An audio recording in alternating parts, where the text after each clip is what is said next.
A mother running for 18 months. A crime empire that never stops hunting. A Christmas Eve that changes everything. Elena Russo thought she could outrun her dead husband's family forever until the black SUV pulled up outside her motel room at dawn. Inside, Dominic Romano, the ruthless head of New York's most powerful crime dynasty. His message is simple. Her 4-year-old son is the last blood heir, and the running stops now. One choice remains: return willingly to the world she fled, or lose Adrian through force she cannot fight. Will Elena surrender to save her son, or discover that the most dangerous man alive might be her only salvation? If this story grabs you, smash that like button and comment what city you're watching from. I want to see how far Elena's journey reaches across the world. Now, let's begin. Had surrendered to decay years before. Had surrendered to decay years before Elena Russo ever found it. A woman who'd spent 18 months learning to sleep with one eye open finally allowed herself to dream. It was a mistake she couldn't afford. The dream was always the same. Adrian, laughing in sunlight, running through a park without fear. No fake names, no cash-only transactions, no checking the locks 3 times before allowing exhaustion to claim her. In the dream, they were free. Reality arrived at 5:47 a.m. in the form of headlights cutting through the threadbare curtains. Elena's eyes snapped open, her body moving before consciousness fully returned. Muscle memory guided her hand beneath the pillow, where she kept the prepaid phone and the envelope containing $2,000 in small bills. Everything she owned that mattered, condensed into objects she could grab in 30 seconds. The headlights didn't pass.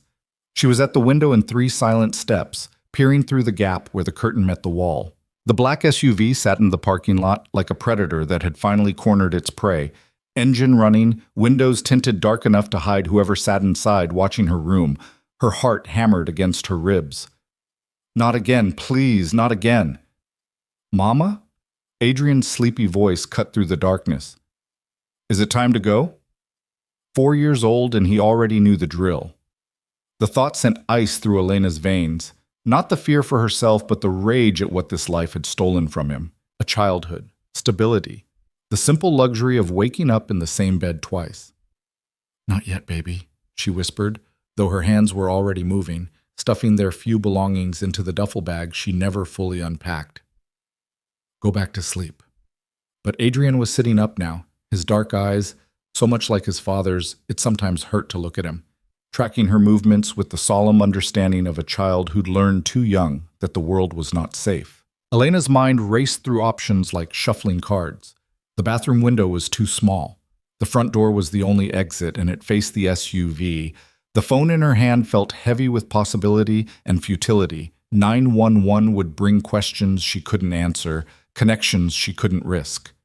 18 months.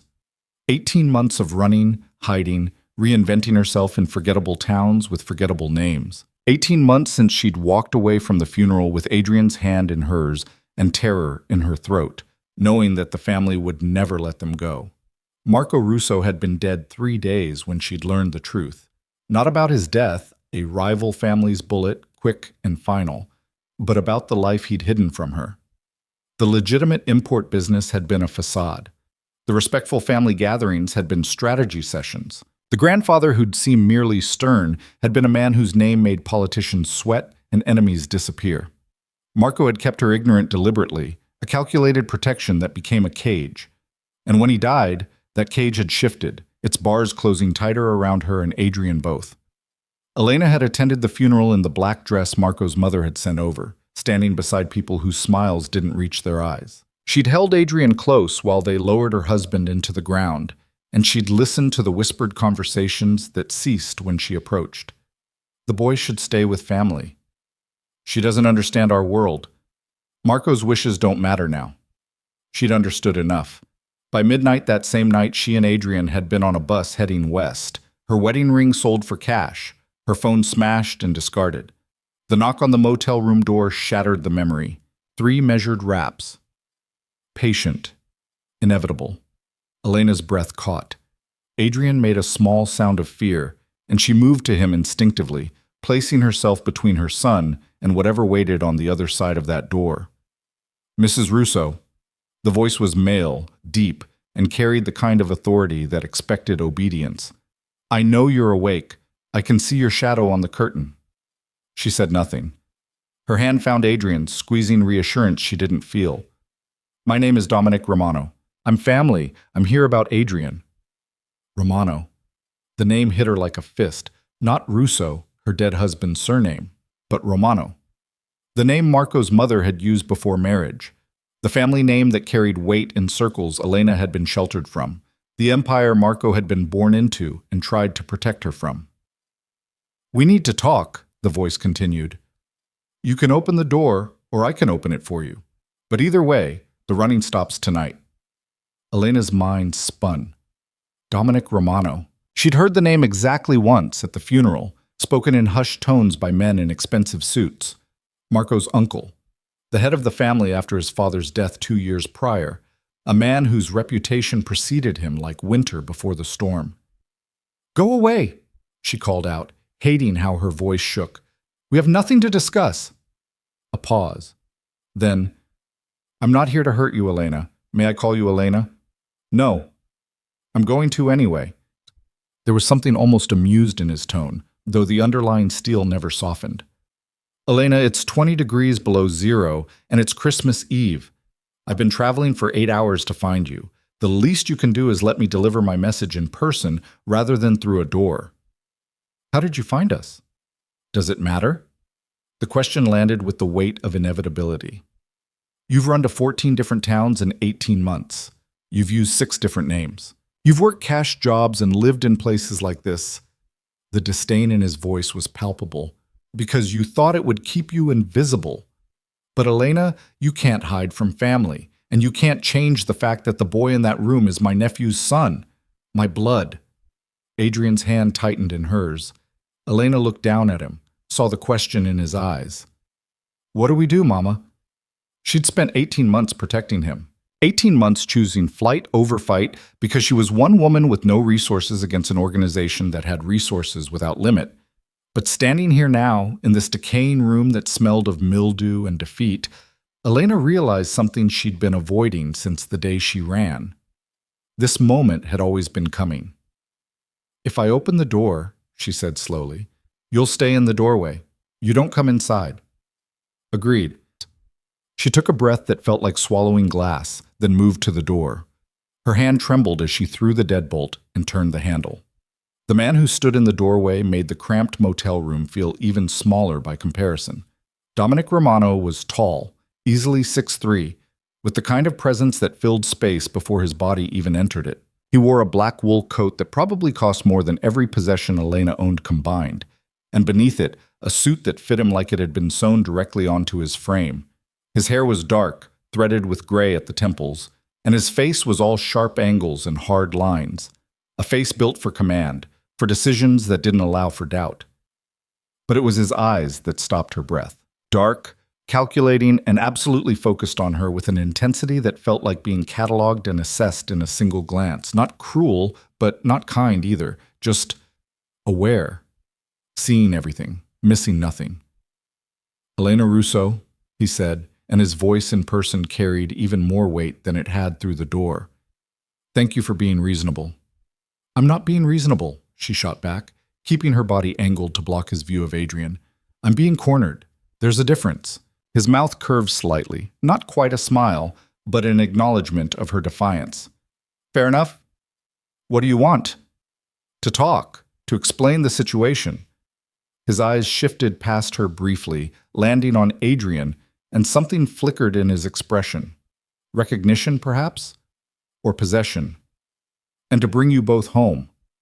We don't have a home. You do, he corrected. You've always had one. You just chose to refuse it. Elena's jaw tightened.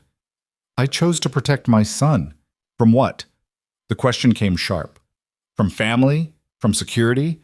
From the legacy he was born into? From this. She gestured between them. From men in expensive suits who show up in the middle of the night making demands. From a world that got my husband killed.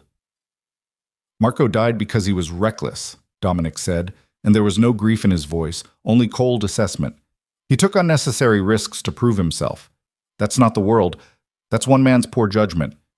The casual dismissal of her dead husband's life sent fury through Elena's chest. Get out! No. I said, I heard you. Dominic's voice remained level, immovable. But we're not done. Sit down, Elena. This conversation is going to take more than 30 seconds. I don't take orders from you. Then consider it a suggestion. He shifted his weight slightly, and Elena realized with cold certainty that he had no intention of leaving until he'd said what he came to say. You can stay standing if you prefer, but your son looks tired, and this floor is cold. Elena glanced back. Adrian had moved to sit on the edge of the bed, watching the stranger in the doorway with solemn curiosity. Her protective instincts warred with pragmatism. Finally, she moved to sit beside Adrian, pulling him close. Dominic's eyes tracked the movement with something that might have been approval. I'll make this simple, he began. Marco is dead. He died without legitimate heirs except for Adrian. That makes your son the last direct bloodline of the Russo branch of the family. Do you understand what that means? It means you want to take him from me. It means he belongs with us, Dominic corrected. It means he has a birthright, property, inheritance, protection that you're denying him by running. I'm protecting him from becoming what Marco was. And what was Marco? The question came with an edge. A man who loved you? Who gave you this child? Who worked to keep you sheltered from the realities of our world because he thought you were too fragile to handle them? Each word landed like an accusation. Elena's hands curled into fists.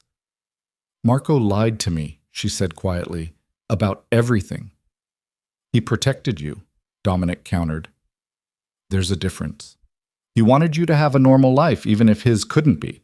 He failed, obviously, but his intentions were good. Good intentions don't change what he was. No, Dominic agreed. They don't, but they don't change what Adrian is either. That boy is Romano blood. He's entitled to everything that comes with that name, the good and the bad. I don't want your money. This isn't about money.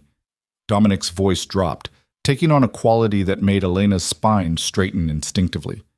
This is about family, about obligation, about the fact that you can run to 100 more towns, use 100 more fake names, and it won't change the reality of who that child is. He's my son. He's also my nephew's son, Marco's mother's grandson, the last piece of her only child. Dominic paused, letting that sink in. Isabella Romano has been patient. She's given you 18 months to grieve, to process, to come to your senses. But patience has limits, Elena, and those limits have been reached. Fear spiked through Elena's chest. Is that a threat? It's a fact. Dominic's expression didn't change. You can cooperate or you can fight, but if you fight, you'll lose. The family has resources you can't imagine, lawyers who can make custody battles disappear in your favor or against it, investigators who can find you anywhere, connections that reach into every system you might try to use for protection. You can't just take him. We won't have to take him. Dominic leaned against the doorframe, somehow making the casual posture look authoritative. We'll simply prove that you're an unfit mother, unstable, moving constantly, no permanent residence, working under false identities, keeping a child out of school, away from medical care, living in— His eyes swept the room with obvious distaste. Places like this. I've kept him safe. You've kept him hidden, Dominic corrected. There's a difference. Safety isn't living in fear, Elena. Safety is having resources, protection, and power enough that fear becomes irrelevant. Your kind of power got Marco killed. And your kind of running will get Adrian nothing but a childhood spent looking over his shoulder. Dominic straightened, his full attention fixing on her like a spotlight. Is that what you want for him? To grow up the way he has been? Always moving, never settling, learning that home is whatever room you can afford for a week? The words cut deeper than Elena wanted to admit. She looked at Adrian, saw him watching her with those two old eyes, and felt something crack in her chest. What do you want from me? She asked, and hated how defeated she sounded. Come back to New York, Dominic said simply. Let Isabella meet her grandson. Let Adrian know his family. Raise him in the world he was born into. And if I refuse? Then we pursue legal custody. It won't be pleasant, and you won't win. But you'll force us to take the hard path. And that will make the eventual outcome much more difficult for everyone, especially Adrian. Elena's hands shook. She pressed them against her knees, trying to steady herself. You're asking me to surrender. I'm offering you a choice. Dominic's tone softened fractionally. Return willingly, and you remain Adrian's mother. You raise him. You make decisions about his life. The family provides resources, protection, education, everything he needs. You're not a prisoner, Elena. You're family. And if I come back and change my mind, then you'll find that family business can be complicated to leave. The words were delivered without menace, just flat truth. But I don't think you'll want to leave. Once you see what we can offer Adrian, what his life can be, I think you'll understand why running was never the answer. Elena closed her eyes. 18 months. 18 months of fear, exhaustion, and constant vigilance. 18 months of watching Adrian grow up in motel rooms and sleeping in cars, of working jobs that paid under the table and living like they were already ghosts. She thought of the dream she'd been having when the headlights woke her. Adrian in sunlight, laughing without fear. If I agree, she said slowly, opening her eyes to meet Dominic's steady gaze, I need guarantees. Such as? Adrian stays with me. Always. I'm not negotiating custody or sharing him with Isabella or anyone else. Agreed. I make decisions about his education, his health, his life. Within reason, Dominic allowed. If your decisions put him at risk or deny him opportunities the family can provide, we'll have discussions. Discussions, Elena repeated. Not demands. Discussions, Dominic confirmed. I'm not interested in making you an enemy, Elena. Cooperation is always preferable to conflict. What about me? What happens to my life? You'll live at the estate. You'll have your own space, your own resources. You're not a servant or a guest. You're Adrian's mother. That position carries weight. And obligations? Some, Dominic admitted. You'll be expected to attend family functions, to present a united front, to understand that what you do reflects on the family, but you won't be asked to participate in business that makes you uncomfortable. Elena wanted to laugh at the careful phrasing. Business that makes me uncomfortable. You mean crime. I mean business, Dominic said flatly. Our world operates differently than the one you're used to. But you won't be asked to participate beyond understanding that it exists. Like Marco tried to protect me from understanding. Marco was a fool, Dominic said bluntly. He thought he could have two separate lives, the family business and a normal marriage. It was never going to work. But his mistakes don't have to be yours. I'm offering you honesty, Elena, full knowledge of what you're walking into. And what am I walking into? Dominic studied her for a long moment. Power, he said finally. Legacy. Protection. A world where Adrian will want for nothing, where his name opens doors instead of forcing him to hide, but also obligation, expectation, and the understanding that family loyalty isn't optional. That sounds like a prison with better furniture. That sounds like every family on Earth, Dominic countered. The only difference is scale and stakes. Elena's laugh came out bitter. The stakes being life and death. Sometimes, Dominic acknowledged. But isn't that already true? You're running from us. But what happens when you run into someone else's territory? When some other family decides that Marco's widow and son are useful leverage? You think hiding protects you, but it just makes you vulnerable to different threats. The truth of it settled over Elena like snow, cold, heavy, and impossible to brush away. I need time to think, she said. You have until dawn. Dominic checked his watch. It's 6 o'clock now. The sun rises at 7:43. When it does, I'm leaving for the airport. You and Adrian can be on the plane with me, or I can leave alone and let the lawyers handle the rest. That's not enough time. It's more than enough time to acknowledge what you already know. Dominic's eyes held hers. You can't keep running, Elena. And even if you could, do you want to? Look at your son and tell me honestly, is this the life you want for him? Elena looked at Adrian. He'd curled against her side, thumb in his mouth, a habit he'd reverted to 6 months ago when they'd had to leave Cleveland in the middle of the night. His clothes were clean but worn, his shoes had holes in them, and his eyes held a wariness that no 4-year-old should possess. She thought of the dream again, sunlight and laughter. If I do this, she whispered, if I agree to come back, I need to know one thing. What? Why? Elena met Dominic's gaze directly. Why does it matter so much? You said it yourself, Marco was reckless. He died because of his own choices. Why do you care about his son? For the first time since he'd appeared in her doorway, something shifted in Dominic's expression. Not softness, exactly, but something human beneath the armor. Because family is all we have, he said quietly. In our world, loyalty is currency, and blood is bond.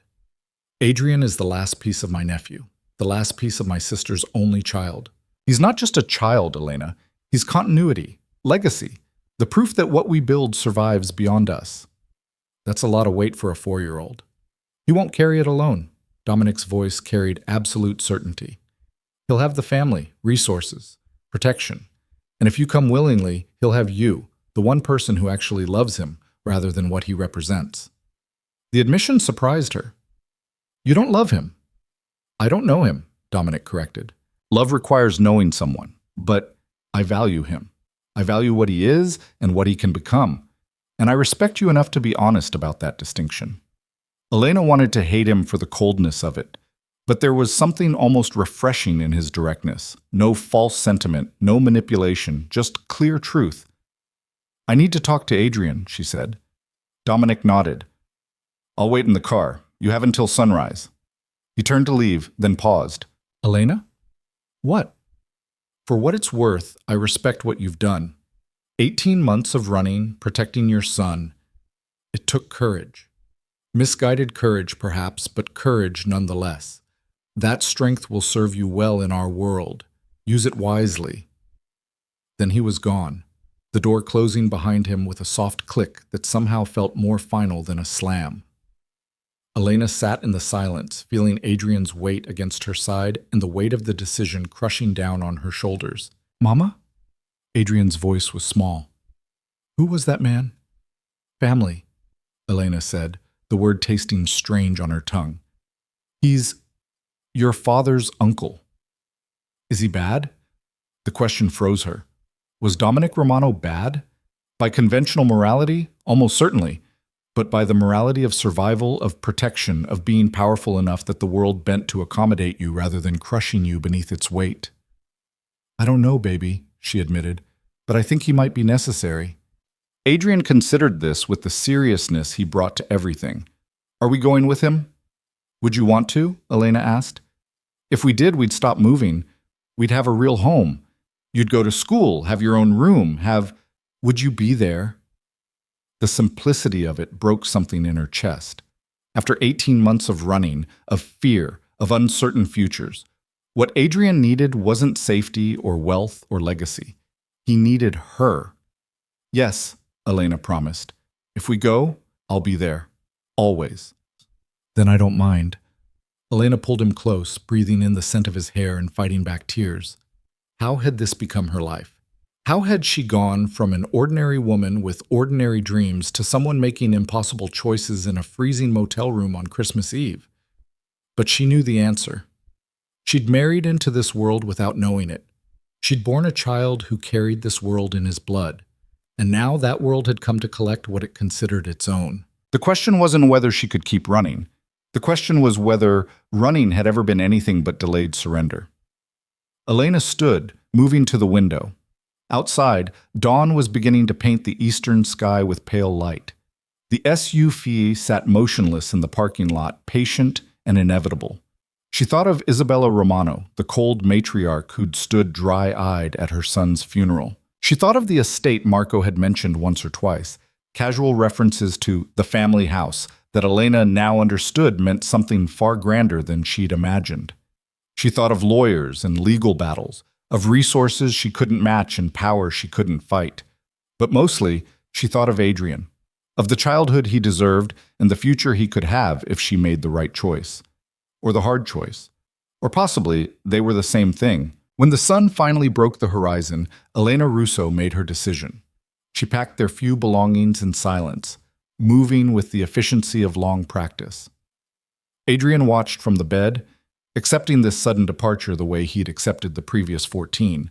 But this time, when Elena took his hand and opened the door, they didn't slip away into anonymous mourning.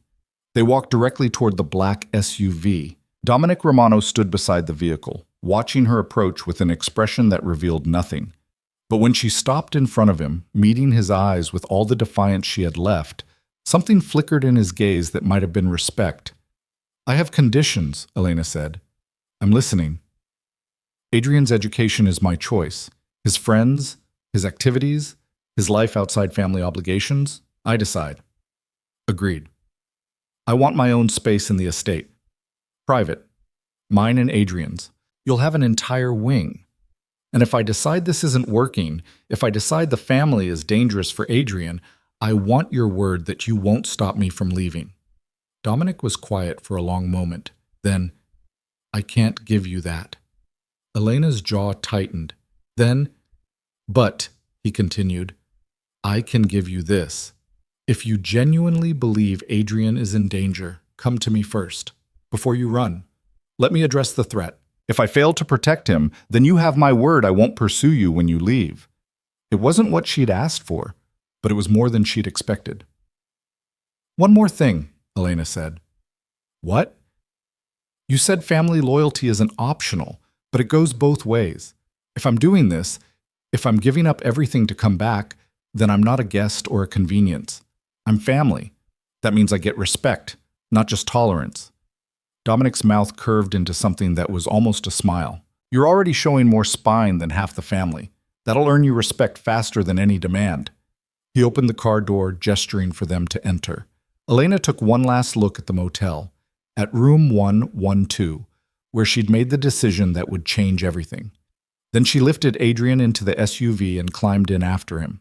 The door closed with the solid thunk of expensive engineering. Inside, the vehicle was warm, leather-scented, and utterly foreign. Adrian's eyes went wide, taking in details. The screens built into the seats, the polished wood trim, the sheer space of it. "Mama," he whispered, "is this ours?" Before Elena could answer, Dominic slid into the seat across from them. "No," he told Adrian, his voice gentling slightly, "but you are mine, and that means everything I have is yours." The possessiveness in the statement should have frightened Elena. Instead, she felt something else. A strange, dangerous hope that maybe, just maybe, surrendering didn't have to mean losing. The SUV pulled out of the parking lot as snow began to fall again, covering their tracks. Behind them, room 112 of the Pinewood Motel stood empty, already forgetting the woman and child who'd hidden there. Ahead, New York waited, a city of power, shadows, and a family that never forgot anything. And somewhere between the past she was leaving and the future she'd chosen, Elena Russo began the hardest journey of all, the one that led home. The private jet felt like entering another dimension, one where money had rewritten the laws of physics and comfort. Elena had seen luxury before in her marriage to Marco, but this was different. This wasn't trying to impress. This was simply existing at a level where ordinary concerns didn't apply. Adrian's hand gripped hers tighter as they climbed the stairs, his eyes wide with wonder and uncertainty. The flight attendant who greeted them wore a smile that was professionally warm but didn't quite reach her eyes. The look of someone who'd learned not to ask questions about the passengers she served. "Mr. Romano, welcome aboard. We'll be ready for departure in 10 minutes. Dominic nodded, then gestured Elena and Adrian toward the cabin. "Take any seat you like. The flight is just under 3 hours." The interior was all cream leather and polished wood, configured more like a living room than an airplane. Adrian immediately gravitated toward the window seat, pressing his face against the glass to watch the ground crew. Elena remained standing, feeling displaced in this world of casual wealth. Does the family always travel like this? When necessary. Dominic shrugged out of his coat, revealing the perfectly tailored suit beneath. Commercial flights create complications. Security, privacy, schedules. This is simpler. Simpler, Elena repeated, the word tasting absurd in her mouth. She'd spent 18 months calculating whether she could afford an extra night in a motel, and he called a private jet simpler. Dominic caught the tone in her voice, and something shifted in his expression. You'll adjust. Most people do.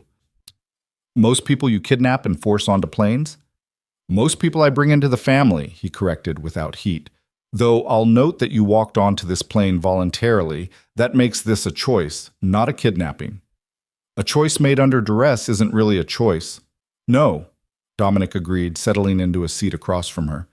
But it's still better than no choice at all. And I'm giving you more options than most people in your position would receive. The casual acknowledgement of his power should have frightened her. Instead, Elena found it almost steadying. At least with Dominic, she knew where she stood.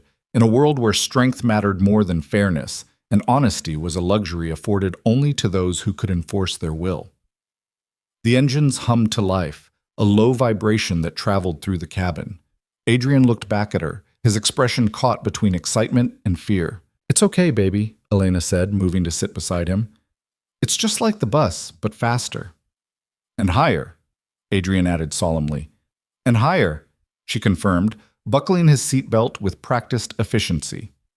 Dominic watched the exchange with an expression Elena couldn't quite read. "He's quiet." "He's careful," Elena corrected. "He's learned to be." "That'll serve him well in our world, but he shouldn't have to be careful around family." "Is that what we are now? Family?" "You've always been family, Elena. You just spent 18 months trying to pretend otherwise."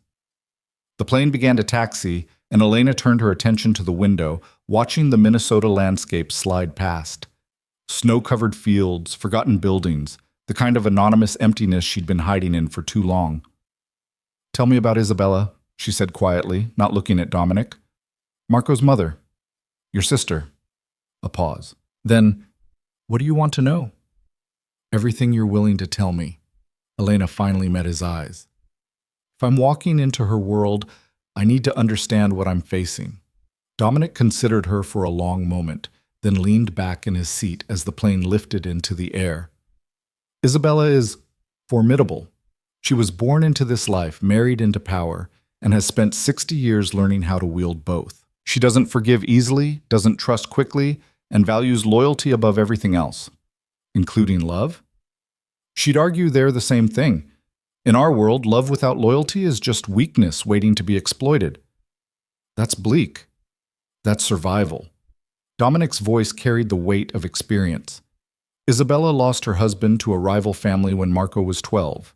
She could have retreated, could have let the family dissolve into chaos. Instead, she held it together through sheer will until I was old enough to take control. Everything she's done since has been about preserving what her husband built. And Marco? How did she feel about her son? The question landed in silence. Dominic's jaw tightened almost imperceptibly. "She loved him," he said finally. "In her way." But Marco disappointed her. He wanted things she couldn't understand: normalcy, distance from the business, a life that wasn't defined by family obligation. When he married you, someone from outside our world, she saw it as rejection. Elena's chest tightened. She blamed me for his choices. She blamed both of you, Marco for being weak enough to want out, and you for being the reason he tried. Dominic's gaze held steady. But Marco's death changed things. Whatever anger she felt, whatever disappointment, it died with him. Now all she has left is Adrian, the last piece of her son. So I'm just the inconvenient package he comes wrapped in. You're the mother of her grandson, Dominic corrected. That carries weight, whether Isabella wants to admit it or not. She needs you cooperative, not hostile. And despite what you think, she's not a monster. She's just a woman who's survived in a world that destroys the soft. The plane leveled off, and the seatbelt sign dimmed. Adrian immediately unbuckled and began exploring the cabin with careful curiosity, drawn to the screens and buttons with the fascination of a child who'd spent too long in spaces with nothing to discover. Elena watched him, feeling the familiar tightness in her throat. What if she tries to take him from me? What if being cooperative isn't enough? Then you fight, Dominic said simply. But you fight smart. Isabella respects strength, not submission. Show her you're not some fragile thing Marco kept sheltered. Show her you understand our world and can navigate it.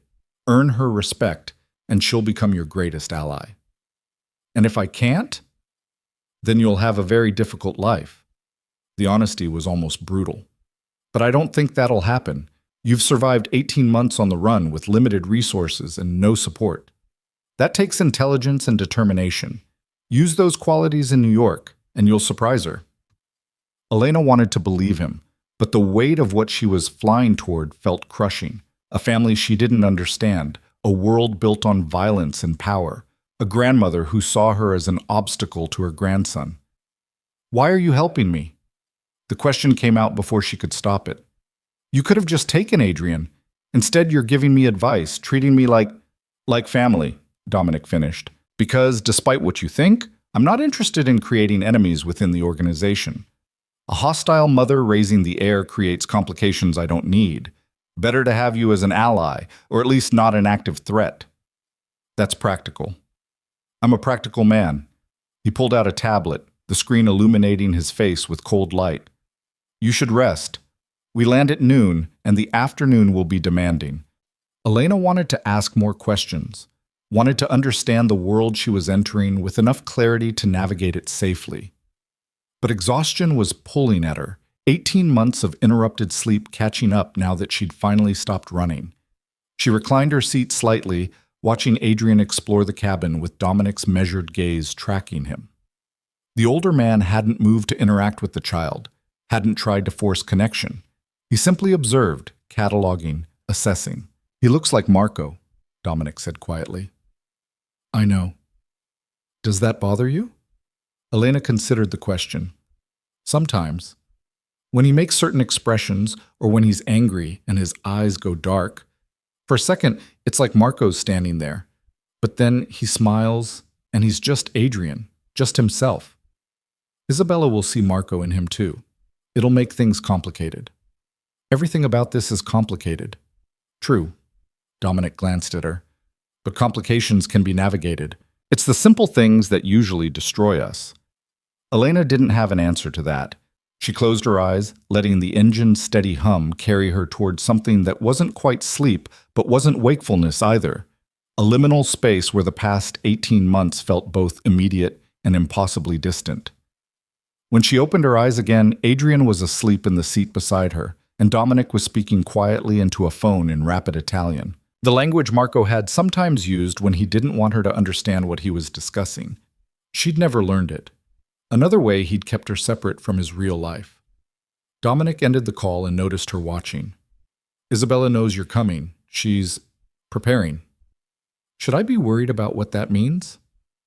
"Only if you arrive expecting warm maternal affection." He set the phone aside. "She'll test you, Elena. Probe for weakness, for leverage, for any indication that you're not strong enough to be part of this family. Don't give her ammunition." "How exactly do I do that?" "Don't apologize for protecting Adrian. Don't act grateful for being allowed back into a family you never asked to join. And most importantly, don't pretend to be something you're not. She'll see through false deference in seconds. So just be myself. Just be the woman who survived 18 months on the run and chose to walk onto this plane with her head up. That woman is strong enough to face Isabella Romano." The confidence in his voice was strange. Elena didn't feel strong. She felt terrified, exhausted, and completely out of her depth. But maybe that was what strength looked like from the outside. Maybe survival was just fear that kept moving forward anyway. The flight attendant appeared with refreshments Elena didn't want and couldn't eat. She accepted them anyway, the ritual of normal hospitality feeling absurd, 30,000 feet above reality. "Tell me about the estate," she said after the attendant retreated. "What should I expect?" Dominic's expression shifted into something that might have been pride. "The main house was built in 1924, renovated 3 times since. 40 rooms, 20 acres, security that rivals most government facilities. Isabella has the east wing, I have the west. The central areas are common space, dining room, library, offices. And where will Adrian and I be?" "The north wing. It was being prepared for Marco and his family before he died. It's been empty since." He paused. "Isabella will likely find symbolic meaning in you occupying those rooms. Use that." "Use it how?" "Let her believe she's giving you what Marco wanted for you. It creates the illusion of generosity while actually just acknowledging reality." Dominic's smile was thin. "Politics is about managing perceptions, Elena. The truth matters less than what people believe about the truth." The cynicism should have repelled her. Instead, she filed it away as useful information. If this was the world Adrian would grow up in, she needed to understand its rules. "What about the rest of the family? Who else will I meet?" Cousins, mostly. Associates. People connected to the business in various capacities. Dominic's tone suggested the topic wasn't worth deep discussion. Most of them don't matter. They'll defer to Isabella and me, and by extension, they'll defer to you as Adrian's mother. That simple? Hierarchy usually is. Complexity comes from people fighting their place in it. The plane began its descent, and Elena's stomach dropped with it. Below, New York emerged from the clouds, a sprawl of steel and stone that looked nothing like the small towns she'd been hiding in. Adrian stirred awake, rubbing his eyes. "Mama? Are we there?" "Almost, baby." He pressed his face to the window, taking in the impossible density of the city. "It's big." "Very big," Elena agreed, "and very different from where we've been." "Will I like it?" The question pierced her. "I hope so." Dominic leaned forward slightly. "Adrian, have you ever had your own room? Your own bed that's just yours?" The boy shook his head, eyes wide. "You will now," Dominic said. "A room bigger than most of the places you've been staying, with toys, books, anything you want." "Anything?" Adrian's voice carried careful hope, the kind that came from learning not to expect too much. "Anything," Dominic confirmed. Then to Elena, "I took the liberty of having children's furniture and supplies brought in. If the selections aren't appropriate, they can be changed." The casual expense of it, furniture bought and delivered on speculation, made Elena's head spin. That wasn't necessary. It was efficient. Adrian needs a proper room, and I wasn't going to wait for you to arrive to set it up. The plane touched down with barely a tremor, and Elena's hands clenched on the armrests. This was it. The moment where theory became reality, where the choice she'd made in that frozen parking lot became irrevocable. A black car waited on the tarmac, even larger and more imposing than the SUV in Minnesota. The driver stood beside it, ramrod straight, his expression neutral but his eyes sharp. The look of security that was always aware, always assessing. "That's Marcus," Dominic said as they descended the stairs into cold December air. "Head of personal security. He'll be assigned to you and Adrian. I don't need a bodyguard. You have one anyway. In our world, protection isn't optional. It's survival." Dominic nodded to Marcus, who opened the car door with practiced efficiency. The drive from the airport took them through parts of New York Elena had never seen in her brief time living here with Marco. Not the tourist areas or the trendy neighborhoods, but older sections where money whispered instead of shouted, where wealth was measured in legacy rather than flash. Adrian sat glued to the window, watching the city pass with wide-eyed fascination. Elena kept one hand on his shoulder, anchoring herself with his presence. "How much did Marco tell you about the family?" Dominic asked. "Almost nothing. He said his parents were gone, that he had extended family but wasn't close to them. He made it sound like normal distance, not—" She gestured at the car, the security, the unspoken power surrounding them. "He was protecting you. Badly, as it turned out, but the intention was there. Protection through lies isn't protection." "No," Dominic agreed. "It's just postponing the inevitable." But Marco never learned that lesson. He thought he could have both worlds, the family and the fantasy. It cost him everything. The words hung heavy in the air until Adrian broke the silence. "Mama, what's that building?" Elena looked where he was pointing, a massive structure of stone and iron, all Gothic arches and deliberate intimidation. "That's a church, baby." "We're not going there," Dominic said quickly. "We're going home." 5 minutes later, the car turned through iron gates that opened automatically, revealing a driveway that curved through manicured grounds toward a house that made Elena's breath catch. A state didn't do it justice. This was a manor, a declaration of power made in stone and glass. 3 stories of architectural ambition, with wings extending from the central structure like arms reaching to embrace or imprison. Elena couldn't tell which. "Welcome to the Romano estate," Dominic said quietly. "Try not to look too impressed. Isabella's watching from the east windows." Elena's eyes snapped up, catching movement behind glass on the second floor. A figure, indistinct but present, watching. The car stopped at the main entrance, where staff materialized to handle luggage Elena didn't have. She climbed out with Adrian's hand in hers, feeling exposed and completely out of place in her worn jeans and clearance rack coat. The front door opened, and a woman appeared on the threshold. Isabella Romano was 70 if she was a day, but age had refined her rather than diminishing her. She wore black, elegant, expensive black that looked like it had been tailored specifically for her frame. Her silver hair was pulled back in a style that emphasized the sharp angles of her face, and her eyes were dark, intelligent, and completely focused on Adrian. Not on Elena, on the child. "Isabella," Dominic said, his tone formal. "May I present Elena and Adrian Russo?" Those dark eyes shifted to Elena for just a moment, cataloging, assessing, judging in a single glance. Then they returned to Adrian with something that might have been hunger. "So," Isabella said, her voice carrying an accent that 60 years in America hadn't entirely erased. "This is my grandson." Adrian pressed closer to Elena's leg, suddenly shy in the face of this formidable stranger.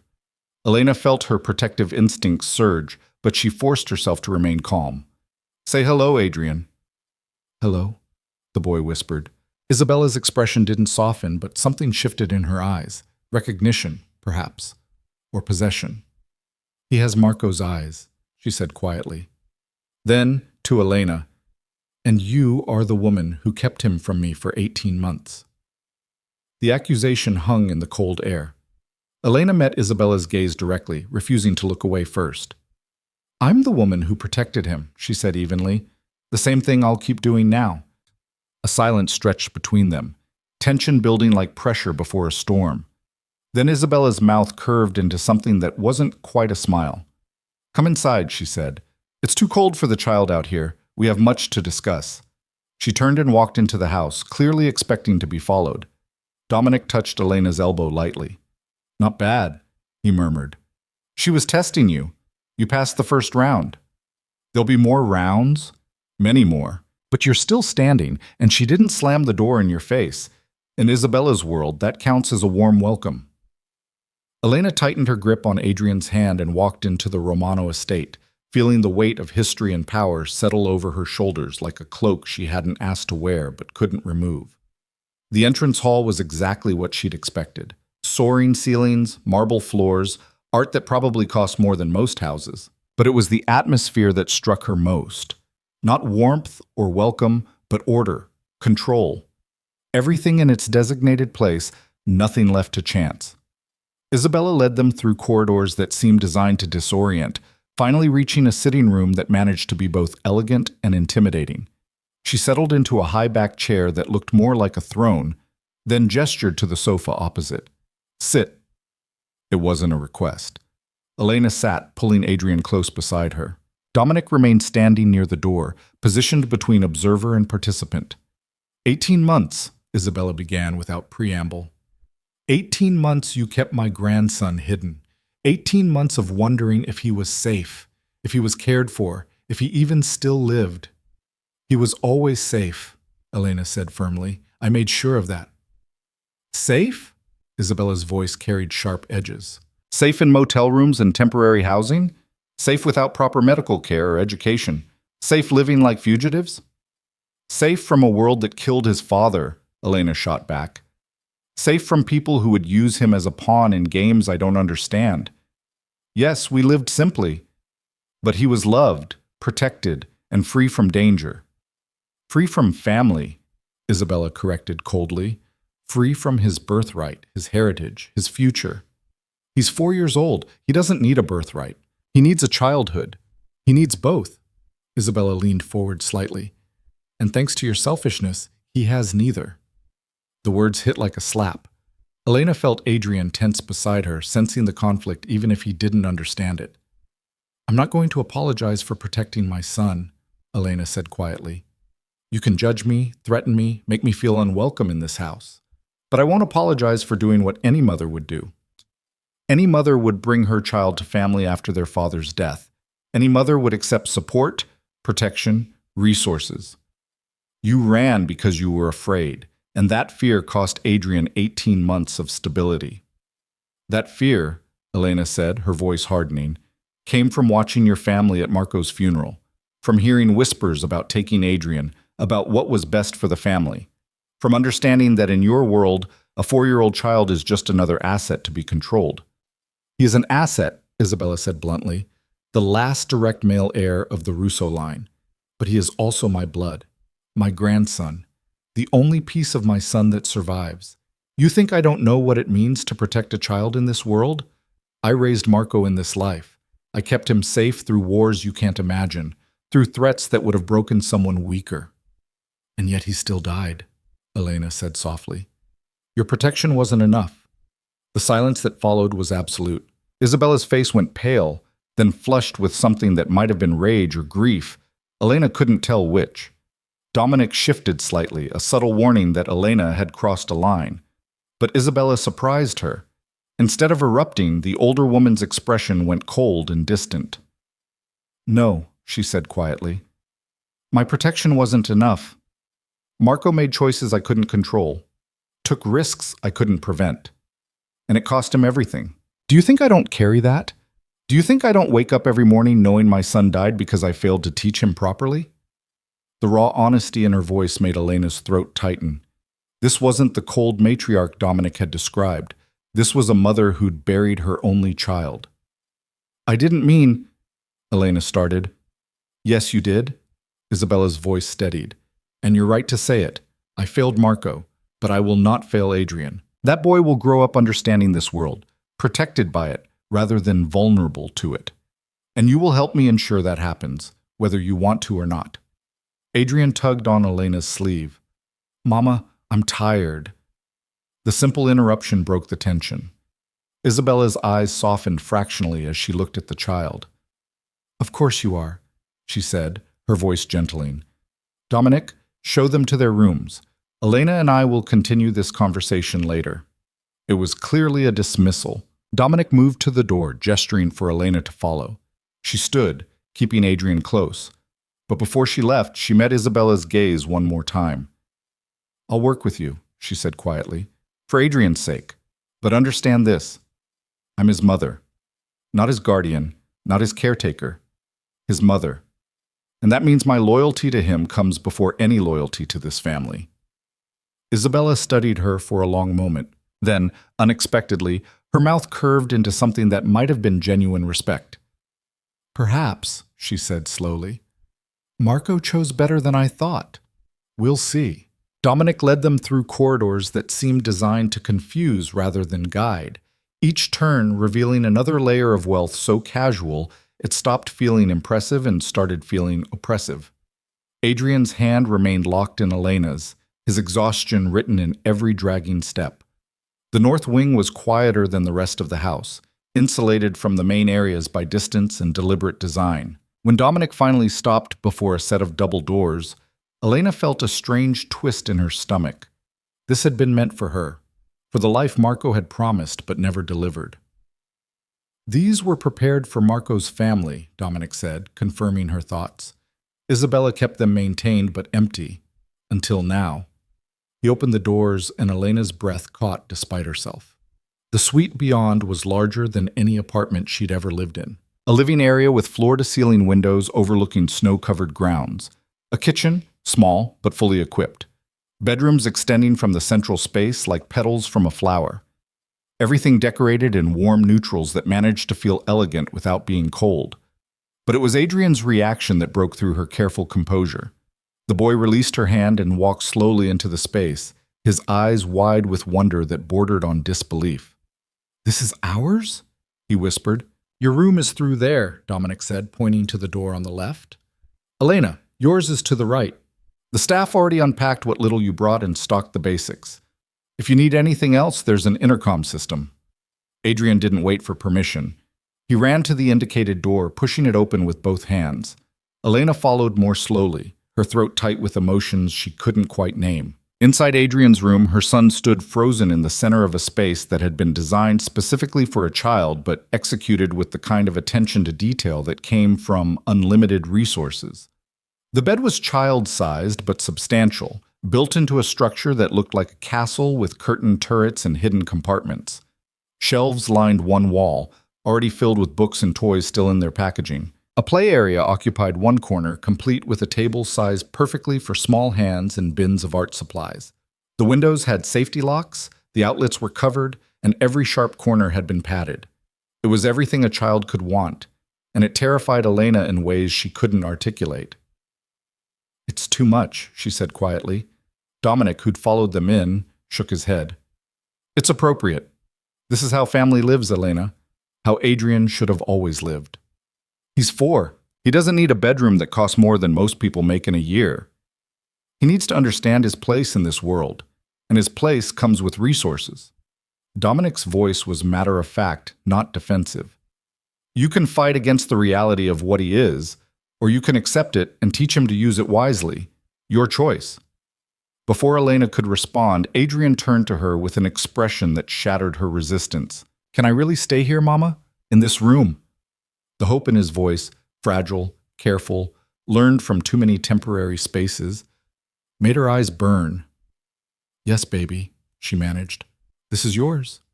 Your room, your bed, your home." His smile could have powered the entire city. Elena left him to explore, stepping back into the living area where Dominic waited with the patience of someone who understood that adjusting to this world took time. "Dinner is at 7, he said. "Formal dining room. Isabella expects you both to attend." Adrian's exhausted. He needs to rest, not sit through some formal, "Then bring him for the first course and excuse him after," Dominic interrupted. "But he needs to be seen, Elena, needs to meet the family properly. Avoiding it won't make it easier." She wanted to argue, but the logic was sound. Hiding would only delay the inevitable, and Isabella had already shown she wasn't inclined toward patience. "What should I wear?" The question felt absurd, but the reality was that her entire wardrobe fit in one duffel bag, and none of it was appropriate for formal dining in a house like this. "Already handled. Check your room." Elena moved to the door Dominic had indicated, pushing it open to reveal a space that was blessedly adult, elegant but not ostentatious, with a bed that looked sinfully comfortable and another set of windows overlooking the grounds. The attached bathroom was marble and glass, and hanging in the walk-in closet was a selection of clothing that definitely hadn't been there when they arrived. "You had someone buy me clothes?" "I had someone ensure you had appropriate options," Dominic corrected. "Isabella's standards are exacting. Better to be prepared." Elena ran her hand over a dress that probably cost what she used to make in a month. The presumption should have angered her, this casual reorganization of her life, these decisions made without her input. But underneath the indignation was something else. Relief, maybe, that she wouldn't have to face this world completely unprepared. "Thank you," she said finally, the words tasting strange. "Don't thank me. This is basic hospitality." Dominic checked his watch. "I have calls to make. Rest, settle in, let Adrian explore. Someone will come for you at 6:45 to escort you to dinner." He left without waiting for acknowledgement, and Elena was alone in the quiet of the suite, with only the sound of Adrian's delighted discoveries filtering through from his room. She sat on the edge of her new bed, feeling the weight of the past 24 hours settle over her like snow.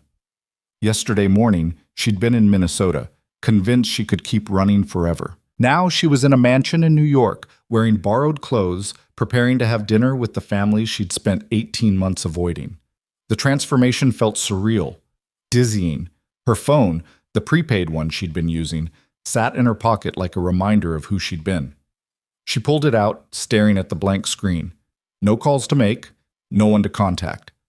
The Elena who'd run had been alone by necessity, isolated by fear. This Elena had resources, protection, but also expectations, obligations, and the watchful eyes of a family that saw Adrian as theirs. A soft knock interrupted her thoughts. Elena tensed, then forced herself to relax as a woman in her 50s appeared in the doorway, her expression professionally neutral. "Mrs. Russo? I'm Margaret, head of household staff. Mr. Romano asked me to check if you need anything." "I'm fine, thank you."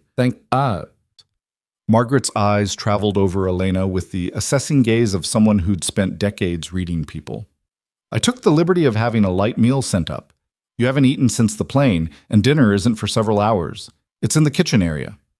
The observation was stated without judgment, but Elena felt the underlying message. This household noticed everything. Her movements, her needs, her habits would all be cataloged and reported. "That's thoughtful," Elena said carefully. "Also, if you'd like someone to stay with Adrian while you rest or bathe, I can arrange it. There's a nanny on staff." "Well, no." The word came out sharper than intended. Elena softened her tone. Thank you, but no. I'll take care of Adrian myself. Something shifted in Margaret's expression, not disapproval, but understanding. Of course, but the offer stands if you change your mind. Mrs. Romano can be exacting about evening appearances. You'll want time to prepare. The warning was subtle, but clear. Elena nodded her thanks, and Margaret withdrew with the silent efficiency of staff who'd learned not to intrude on family matters. Alone again, Elena checked on Adrian. He'd climbed into the castle bed and was examining one of the books, his eyes already heavy with the exhaustion he'd been fighting. She sat beside him, running her fingers through his dark hair. Do you like your room, baby? It's the best room ever, he said solemnly. Is it really mine? We're not leaving tomorrow? The question broke her heart. We're not leaving. This is home now. Promise? Elena pulled him close, breathing in the familiar scent of his shampoo, the cheap bottle she'd been buying at dollar stores for months. I promise. He was asleep within minutes, his small body finally releasing the tension of constant vigilance. Elena tucked him in carefully, then returned to her own room to face the reality of preparing for dinner. The closet held more options than she'd expected. Not just formal wear, but casual clothing, shoes in her exact size, even jewelry that managed to be tasteful rather than ostentatious. Someone had studied her carefully, assessed her measurements and style with precision. The level of attention was both impressive and unsettling. She selected a dress in deep blue, elegant enough for formal dining, but not so elaborate that she felt like she was playing dress-up. The fit was perfect, of course. Everything in this house was perfect, controlled, managed. The bathroom offered more luxury, heated floors, a shower with water pressure that felt like a massage, products that probably cost more per ounce than she used to spend on groceries. Elena let herself sink into the hot water, washing away 18 months of cheap motel soap and the constant grime of running. When she emerged, wrapped in a towel that was softer than any blanket she'd owned, she caught her reflection in the mirror and barely recognized herself.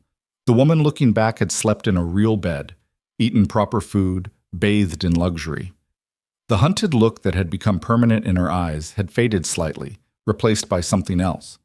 Not quite belonging, but not quite the outsider anymore either. She dried her hair with the expensive dryer provided, applied minimal makeup from the selection that had appeared in the bathroom drawers, and slipped into the blue dress. The woman in the mirror looked like she could navigate Isabella Romano's dining room. Whether she actually could remained to be seen. At precisely 6:45, another knock announced the escort Dominic had promised. This time it was a younger man, professionally dressed, his posture suggesting security more than household staff. Mrs. Russo, I'm here to take you to dinner. Elena woke Adrian gently, helping him into fresh clothes from the wardrobe that had been stocked in his room. He was still drowsy, leaning against her as they followed their escort through the maze of corridors. The formal dining room was everything Elena had dreaded. A table that could seat 20, set with china and crystal that probably required insurance policies. Isabella sat at the head, already present, her black dress making her look like a queen holding court.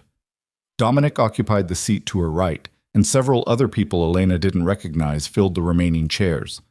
All conversation stopped when she entered. Isabella's eyes tracked her movement with predatory focus, assessing the dress, the hair, the way Elena carried herself, looking for weakness, for cracks in the facade. Elena, Isabella said, her tone giving nothing away. Please sit. You as well, Adrian. Adrian. The indicated seats were halfway down the table, close enough to be included, far enough to know their place. Elena settled Adrian beside her, hyper-aware of every eye watching them. Family, Isabella continued, gesturing around the table. This is Elena Russo and her son Adrian, Marco's widow and son. They'll be residing in the North Wing. The introductions were brief, names and faces Elena knew she'd never remember. Cousins, business associates, people connected to the family in ways she didn't understand. They all nodded politely, but their eyes held the same assessing quality as Isabella's. Dinner was served with silent efficiency. Multiple courses, each more elaborate than the last. Adrian picked at his food, overwhelmed by the formality and the strangers. Elena ate mechanically, tasting nothing, focused entirely on surviving the next hour. So Elena, one of the cousins, Carmine maybe, said from across the table. 18 months is a long time to be away from family. What kept you occupied? The question was casual, but Elena heard the challenge underneath. Everyone at this table knew exactly what she'd been doing. Running, hiding, keeping Adrian from them. Keeping my son safe, she answered evenly. That's always occupied me. Safe from what? Another voice asked. From family who wanted to protect him? From a world I didn't understand and people whose intentions I couldn't trust. Silence rippled down the table. Isabella's fork paused halfway to her mouth. And now? Dominic asked quietly. Do you trust us now? Elena met his gaze directly. I trust that you want what's best for Adrian. Whether that aligns with what I want remains to be seen. A low murmur of reaction. Someone, Elena couldn't see who, made a comment in Italian that sparked quiet laughter. Isabella's voice cut through it like a blade. English at the table, always. We have a guest. The laughter died. Elena realized with a strange jolt that Isabella had just defended her, in her way, established that disrespect wouldn't be tolerated. Adrian is the heir to the Russo line, Isabella continued, her voice carrying authority that demanded attention. That makes Elena the mother of the heir. She will be treated with appropriate respect in this house. Is that understood? A chorus of quiet agreement around the table. But Elena saw the looks exchanged, the subtle communications happening beneath the surface of compliance. She was accepted because she came with Adrian, but she hadn't earned her place yet. Adrian was fading fast, his head drooping against Elena's shoulder. She leaned close to Isabella. May I be excused to put him to bed? Isabella's expression softened fractionally when she looked at the exhausted child. Of course. We'll speak tomorrow. There's much to discuss. Elena stood, lifting Adrian into her arms despite the awkwardness of managing him in a formal dress. She felt every eye follow her exit, felt the weight of judgment and speculation.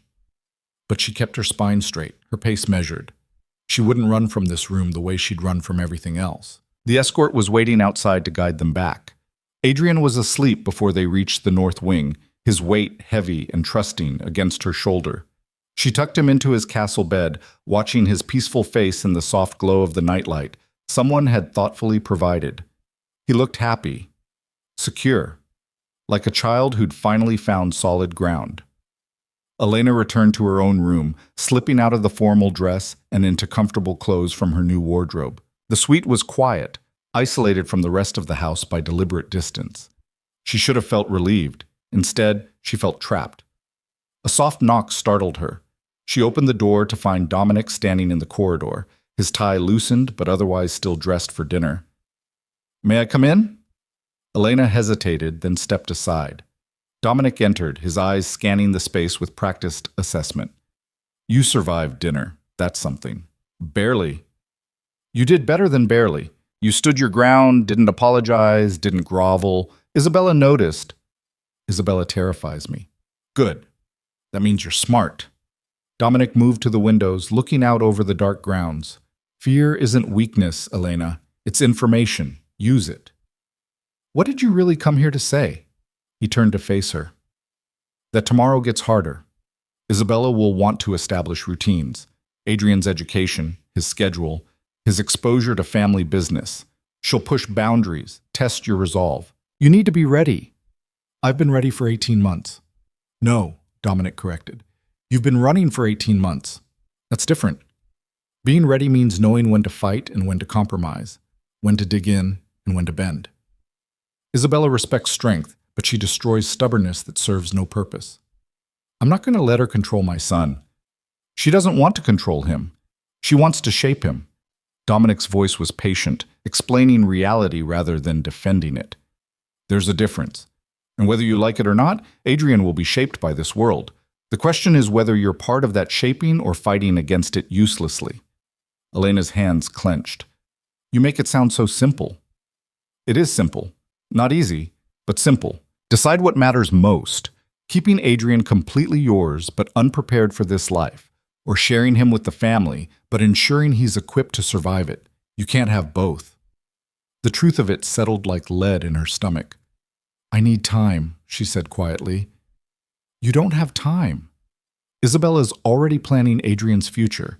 If you're not at the table when those decisions are made, you'll wake up one day and find he's become someone you don't recognize. Dominic moved toward the door, then paused. I'm not your enemy, Elena. Neither is Isabella, though she'll make you feel like she is. We all want the same thing: Adrian raised properly, prepared, protected. The only question is whether you're willing to accept what that actually means. And what does it mean? It means letting go of the fantasy that you can keep him separate from this world. He's already part of it. He always has been. Your job now is to make sure he survives it. He left without waiting for a response, and Elena was alone with the weight of impossible decisions. She checked on Adrian one more time, watching him sleep in his perfect room with his perfect toys and his perfect bed. He looked happy, safe, everything she'd wanted for him when she ran, but the price of that safety was becoming clear. Protection meant power. Power meant the family, and the family meant surrendering the life she'd imagined they could have. Simple, normal, free. Elena returned to her room, climbing into the luxurious bed that felt both wonderful and wrong.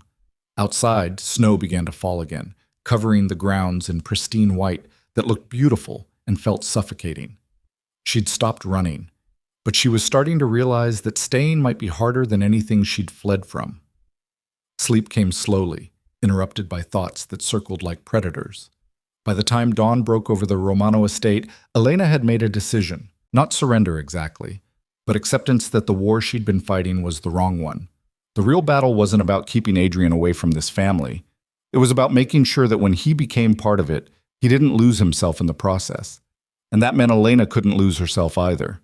She rose early, showering and dressing in clothes from her new wardrobe that felt like armor. When she checked Adrian's room, he was still asleep, so she moved quietly through the suite toward the small kitchen area. She wasn't surprised to find Isabella already there, sitting at the breakfast table with coffee and the morning papers. You're up early, the older woman observed. So are you. I don't sleep much anymore. Age, perhaps. Or habit. Isabella gestured to the empty chair. Sit. We should talk before Adrian wakes. Elena poured herself coffee, the expensive kind that actually tasted like more than caffeine, and settled across from her former mother-in-law. In the morning light, Isabella looked older than she had the night before. Tired. Human. I loved my son, Isabella said without preamble, more than I've loved anyone or anything in my entire life. When he died, part of me died with him. The raw honesty caught Elena off guard. But, Isabella continued, I'm still here. And so is his legacy. Adrian is all that remains of Marco. I need you to understand what that means to me. It means you see him as a possession, Elena said carefully, something to hold on to because you lost your son. No. Isabella's eyes flashed. It means I see him as continuation, as proof that Marco's life meant something beyond the waste of his death. But I also see him as a child who deserves better than what you've been giving him. I've given him everything I could.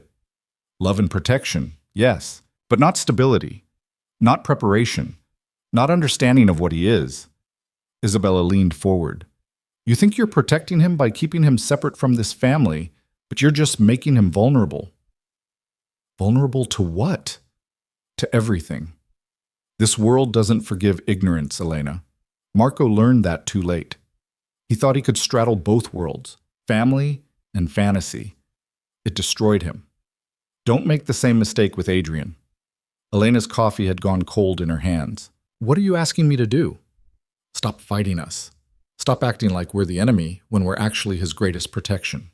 Isabella's voice lost its hard edge. I'm not trying to take him from you. I'm trying to give him what he needs to survive the world he was born into. And what does he need?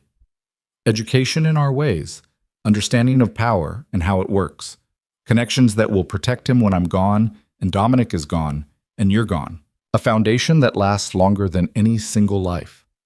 The vision Isabella painted was seductive and terrifying in equal measure.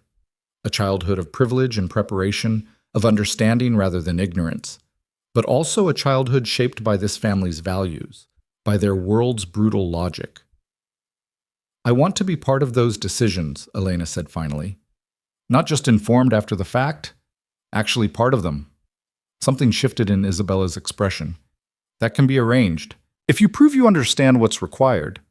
And what's required? Loyalty. Not blind obedience, but genuine commitment to Adrian's future within this family. Can you give me that? Elena thought of Dominic's words the night before, about fighting the right battles, about choosing what mattered most. Yes, she said quietly, but with conditions. Isabella's eyebrows rose. You're negotiating with me? I'm establishing boundaries. There's a difference.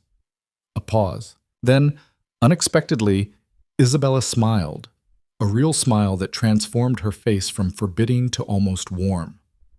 You have more spine than I expected. Good. Marco needed someone stronger. He needed you to be this version of yourself. She sipped her coffee. Name your conditions.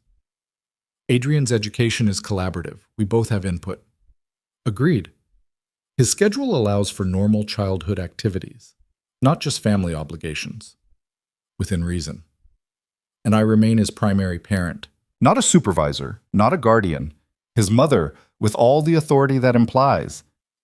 Isabella studied her for a long moment. You'll find that authority in this family is earned, not granted. But I won't undermine your role if you don't undermine mine. We both want what's best for Adrian. We simply need to agree on what that means. It wasn't perfect, but it was more than Elena had hoped for when she'd walked into this kitchen. Then we have an understanding, she said. We have the beginning of one, Isabella corrected. Trust takes time, but this is a start. The sound of small feet padding across the floor interrupted them. Adrian appeared in the doorway, hair mussed from sleep, still wearing his pajamas. Mama? He said uncertainly, seeing Isabella and clearly remembering the formidable woman from the night before. Elena opened her arms, and Adrian ran to her, climbing into her lap with the unconscious confidence of a child who knew he was safe. Isabella watched the exchange with an expression Elena couldn't quite read. Then she stood, moving around the table with surprising grace for her age. Adrian, she said gently, kneeling so she was at his eye level. I'm your grandmother, your father's mother. Do you know what that means?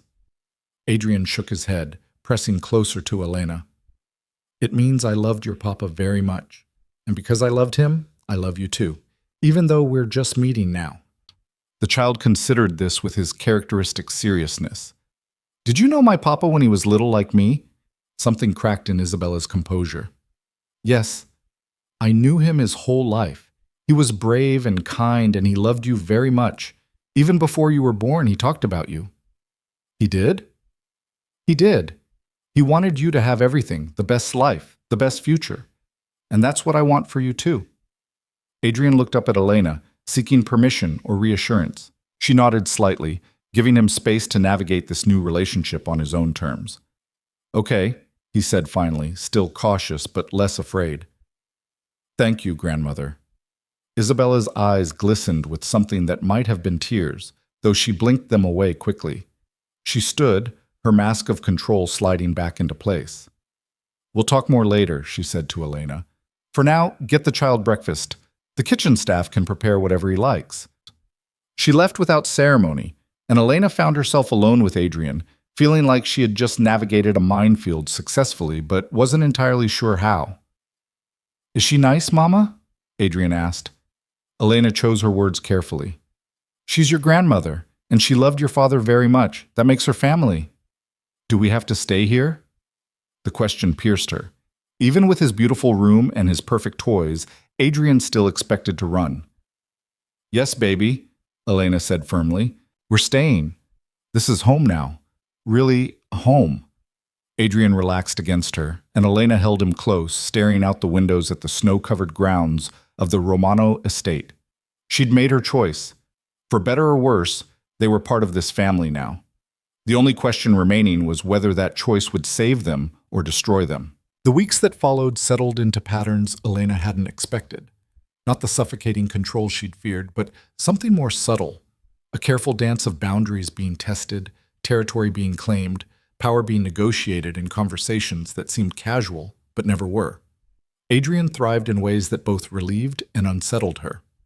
The wariness that had become his baseline began to fade, replaced by the natural curiosity of a child who'd finally been given permission to be young.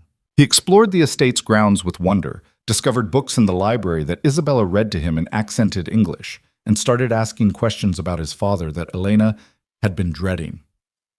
"What was Papa like when he was little?" Adrian asked one afternoon, nestled against Elena in the window seat of their suite while snow fell steadily outside.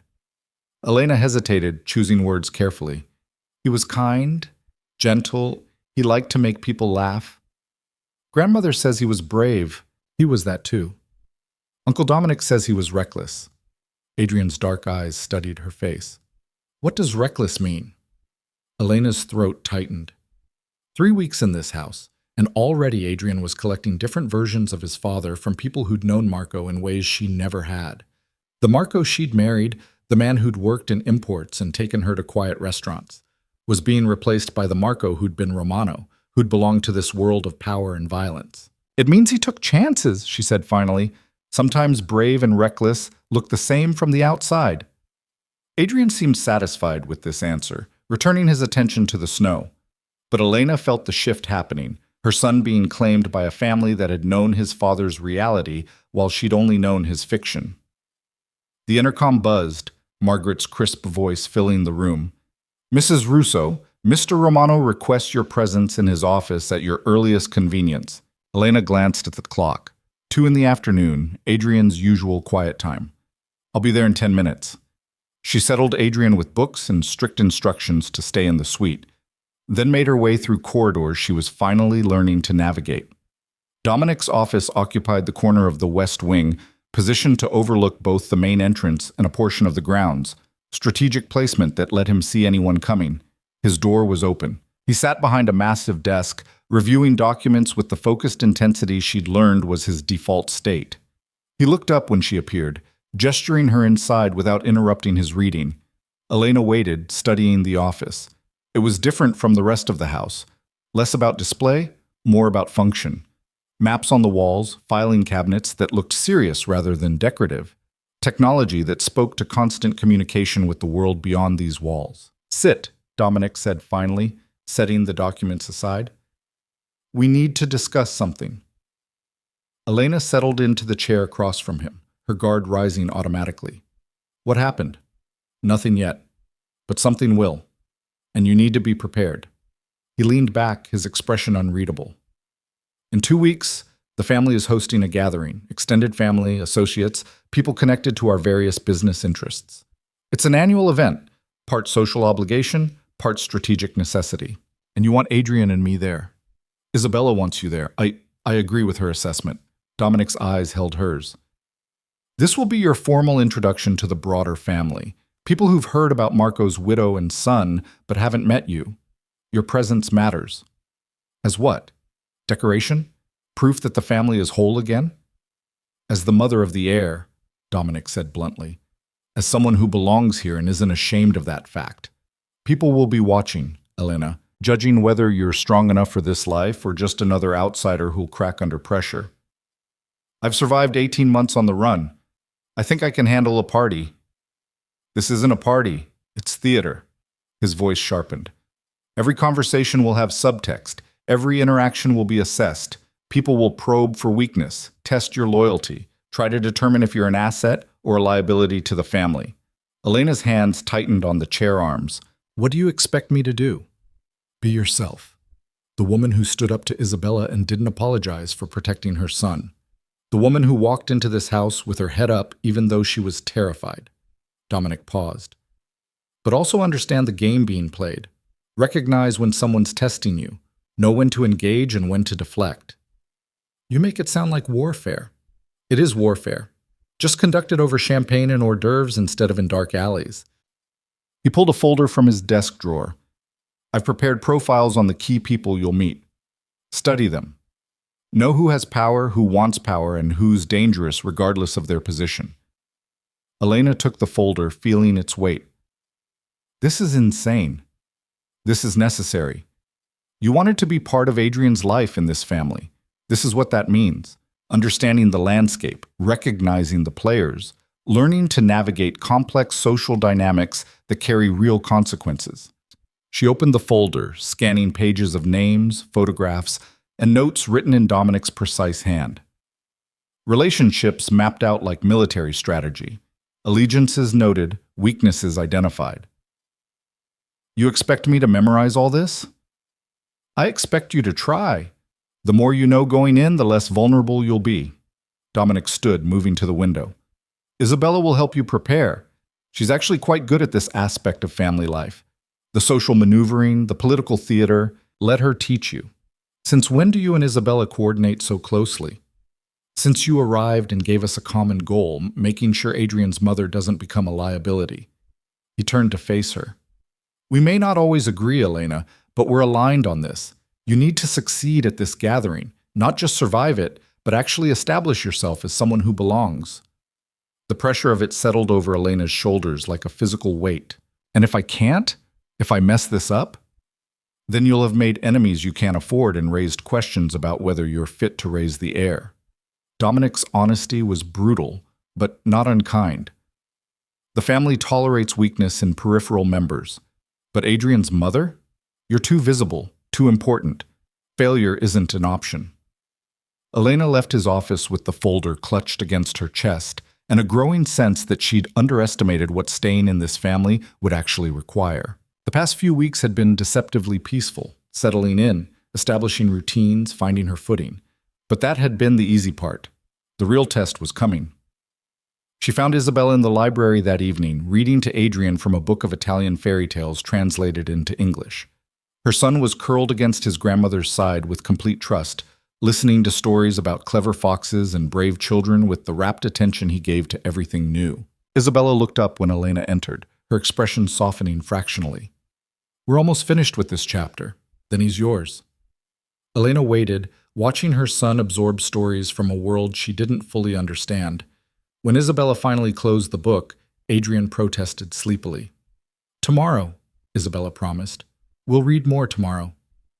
Promise, grandmother? I promise. She kissed his forehead with surprising gentleness, then stood. Take him to bed, Elena. Then come back. We have things to discuss. It took 20 minutes to get Adrian through his bedtime routine and settled in his castle bed. By the time Elena returned to the library, Isabella had poured 2 glasses of wine and settled into one of the leather chairs positioned near the fireplace.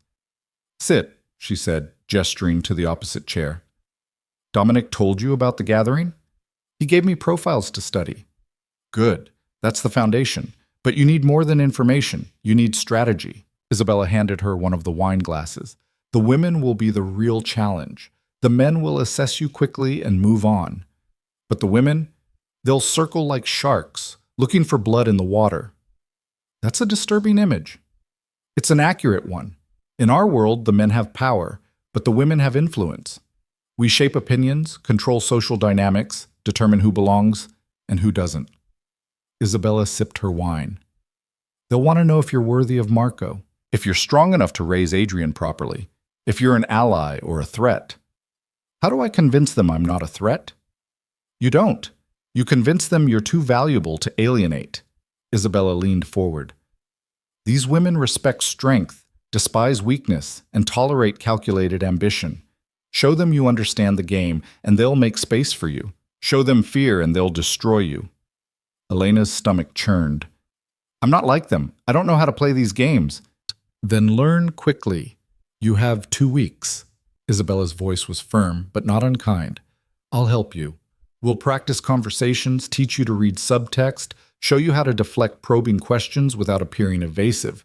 But you have to want this, Elena. Half-hearted effort will fail. I want to protect Adrian. Then protecting yourself is protecting him. Because if you fall, he'll be caught in the collapse. Isabella set down her wine glass. I'm not asking you to become someone you're not. I'm asking you to become the strongest version of who you already are. The woman who ran for 18 months and kept her son safe, she's formidable. Show them her. Over the next 2 weeks, Isabella proved to be a ruthless but effective teacher. They spent hours in the library, role-playing conversations Elena might encounter. Isabella played the part of various family members, testing Elena's responses, pointing out when she appeared defensive or weak, teaching her the subtle art of social combat disguised as polite conversation. Never apologize for running, Isabella instructed during one session. It makes you look guilty. Instead, frame it as protecting Adrian during a difficult time. Grief is acceptable, fear is not. But I was afraid. Then lie. Or better yet, reframe the truth. You weren't afraid, you were cautious, strategic, ensuring Adrian's safety during a period of family transition. Isabella's eyes were sharp. Words matter, Elena. How you tell your story determines how others perceive it. They practiced deflecting personal questions, navigating political discussions, even handling the subtle insults that would inevitably come wrapped in compliments. Elena learned to smile while calculating responses, to laugh at jokes that weren't funny, to read body language and tone for hidden meanings. It was exhausting. More draining than 18 months of running had been, because at least running had been straightforward. This required constant vigilance of a different kind, not for physical threats but for social traps that could destroy her standing without ever seeming hostile. Dominic joined some sessions, teaching Elena to recognize power dynamics and understand the business relationships underlying family connections. He explained which associates were trustworthy, which were ambitious, and which were dangerous regardless of their smiles. Remember, he said during one particularly intense briefing, everyone at this gathering wants something. Figure out what it is, and you'll know how to interact with them. Need drives behavior more than anything else. Adrian remained blissfully unaware of the preparation consuming his mother's days. He spent his time exploring, reading, and gradually becoming more comfortable in a house that was learning to feel like home. Isabella continued her evening story sessions, building a relationship with her grandson that Elena watched with mixed emotions. Grateful he was bonding with family, anxious about what influences were shaping him. The night before the gathering, Elena stood in her closet, staring at the dress that had been selected for her, elegant black that Isabella had insisted upon. Black says you're in mourning but not broken by it. It's respectful without being weak. She slipped it on, studying her reflection. The woman looking back seemed like a stranger, polished, controlled, ready to navigate a world she still didn't fully understand. But beneath the surface, Elena recognized the same determination that had kept her running for 18 months. The same fierce protectiveness that had made her walk onto Dominic's plane. The same strength that had let her stand up to Isabella in their first meeting. Maybe she could do this. Maybe she was stronger than she thought. A soft knock interrupted her thoughts. Dominic stood in her doorway, formal in a way that made him look even more intimidating than usual. "Ready?" he asked. "No, but I'll manage." He stepped into the room, studying her with an expression she couldn't quite read. "You look the part. That's half the battle." "What's the other half?" "Believing you deserve to be here. Not apologizing for your presence." Dominic moved closer. "Tomorrow people will test you. They'll probe, challenge, try to determine if you're worth respecting or just tolerating. Don't give them ammunition, Elena." "Isabella's been preparing me." "I know, but there's one thing she can't teach you." He paused, choosing words carefully. "How to handle me." Elena's pulse quickened. "What do you mean?" "People will be watching how we interact, drawing conclusions about power dynamics, about whether you're under family control or have agency. How you navigate that will matter." "So what should I do?" "Treat me like an ally, not an authority. We're equals in this, both interested in Adrian's future, both committed to family stability. Show that dynamic, and people will respect your position." "Are we equals?" Elena asked quietly. "Because from where I'm standing, you hold all the power." Dominic's expression shifted into something almost like respect. "Power is perception, Elena.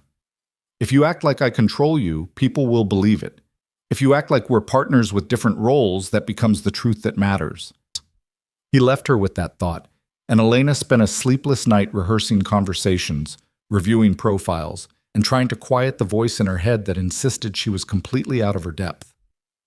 The gathering began at 7. By 6:30, the house was transformed. Staff moving with choreographed efficiency, rooms opened that Elena had never seen, an atmosphere of controlled anticipation humming through every corridor. Adrian was allowed to attend the first hour under strict supervision, dressed in clothes that made him look like a miniature version of the formal men. He held Elena's hand as they descended the main staircase, his eyes wide with wonder at the transformation. Isabella waited at the bottom, resplendent in burgundy silk that made her look regal rather than elderly. She assessed Elena with a single glance, then nodded approval. You'll do. Remember what we practiced. I remember. And Elena? Isabella's voice softened fractionally. You're stronger than you think. Trust that. The first guests began arriving, and Elena found herself thrust into exactly the kind of social warfare Isabella had described. Conversations that seemed pleasant but carried undercurrents of assessment. Questions about her time away that probed for weakness. Compliments that felt like insults wrapped in silk. But the preparation held. Elena deflected personal questions, reframed her narrative, and held her ground without appearing defensive. She watched body language, recognized when people were testing her, and responded with the careful balance of strength and grace that Isabella had drilled into her. An hour in, a woman named Lucia, one of the cousin's wives and noted for her sharp tongue, cornered Elena near the champagne fountain. So, Lucia said with a smile that didn't reach her eyes, you're the mysterious widow who kept Adrian hidden for so long. We were all so worried. I appreciate the concern, Elena replied smoothly. It was a difficult time, but Adrian and I are exactly where we need to be now. Of course. Family is so important. Lucia's gaze traveled over Elena's dress. Isabella has excellent taste. I'm sure she helped you prepare for tonight? The implication was clear that Elena needed help, that she couldn't navigate this world without Isabella's intervention. The old Elena might have bristled, but the woman Isabella had trained recognized the test. Isabella has been generous with her wisdom, Elena said. I'm fortunate to have such a strong woman guiding me, though I suspect you understand that, having navigated these circles yourself for years. The compliment that wasn't quite deflected the probe, while establishing that Elena understood the hierarchy. Lucia's eyes sharpened with something like respect. You're learning quickly. I have good teachers and strong motivation. Elena let her gaze drift to where Adrian stood with Isabella, charming a group of older relatives with his serious answers to their questions. Everything I do is for him. As it should be. Lucia sipped her champagne. Welcome to the family, Elena. Truly. The dismissal was polite but final. Elena had passed whatever test Lucia had been conducting. As the woman moved away, Elena felt a small surge of triumph, one battle won in a war that would never truly end. Dominic appeared at her elbow, his presence both comforting and nerve-wracking. Lucia seems satisfied with you. She tested me. I didn't fail. No, you didn't. His voice carried approval. You're doing well, Elena. Better than I expected. Don't sound so surprised. I'm not surprised. I'm impressed. There's a difference. He guided her subtly away from the crowd toward a quieter corner. But the real challenge is coming. See that man near the fireplace? Carlo Benedetti. He's been trying to expand his influence within the family for years. He'll test you differently than the women did. Elena studied the man. Late 50s, expensive suit, eyes that missed nothing. What does he want? To determine if you're an asset he can cultivate or an obstacle he needs to work around. Dominic's voice was low, meant only for her ears. He'll be charming. Ask about Adrian's future. Probe for your ambitions. Don't give him leverage. Meaning what? Meaning don't reveal anything about Adrian's education, your plans, or your relationship with Isabella. Keep it vague, redirect to his own family, make him work for every piece of information. Before Elena could respond, Carlo was approaching with a smile that seemed genuine but felt calculated. Elena Russo, he said warmly. Finally, we meet. I knew your husband, fine man, tragic loss. Thank you, Elena said, her guard rising automatically. Marco spoke highly of many family members, though I confess he didn't mention you specifically. The subtle jab, suggesting Carlo wasn't important enough to mention, landed with precision. Carlo's smile tightened fractionally. Marco and I moved in different circles. But Adrian, he's the future, isn't he? I hope you're thinking carefully about his education, his preparation for the role he'll eventually fill. I think about Adrian's future constantly, Elena replied, though I imagine many people have opinions about what that should look like. Indeed, a child in his position needs careful guidance, the right influences. Carlo's tone was pleasant, but Elena heard the probe underneath. I hope you're open to advice from those of us who've been in this family longer. I'm always open to wisdom from those who've earned respect through their actions, Elena said carefully. Though ultimately, decisions about Adrian's life rest with his mother and grandmother, as I'm sure you understand. The message was clear. Carlo could offer opinions, but he had no authority. His eyes sharpened, reassessing her with new calculation. Of course, family hierarchy must be respected. He inclined his head slightly. You're more astute than rumor suggested. I look forward to future conversations, Elena. He withdrew, and Elena released a breath she hadn't realized she was holding. Dominic's hand touched her lower back briefly, a gesture that could have been casual but felt like approval. Well played. He was testing whether I'd defer to him. And you established your position without being overtly hostile. That's the balance you need. Dominic guided her back toward the main room. You're surviving this, Elena. Actually thriving.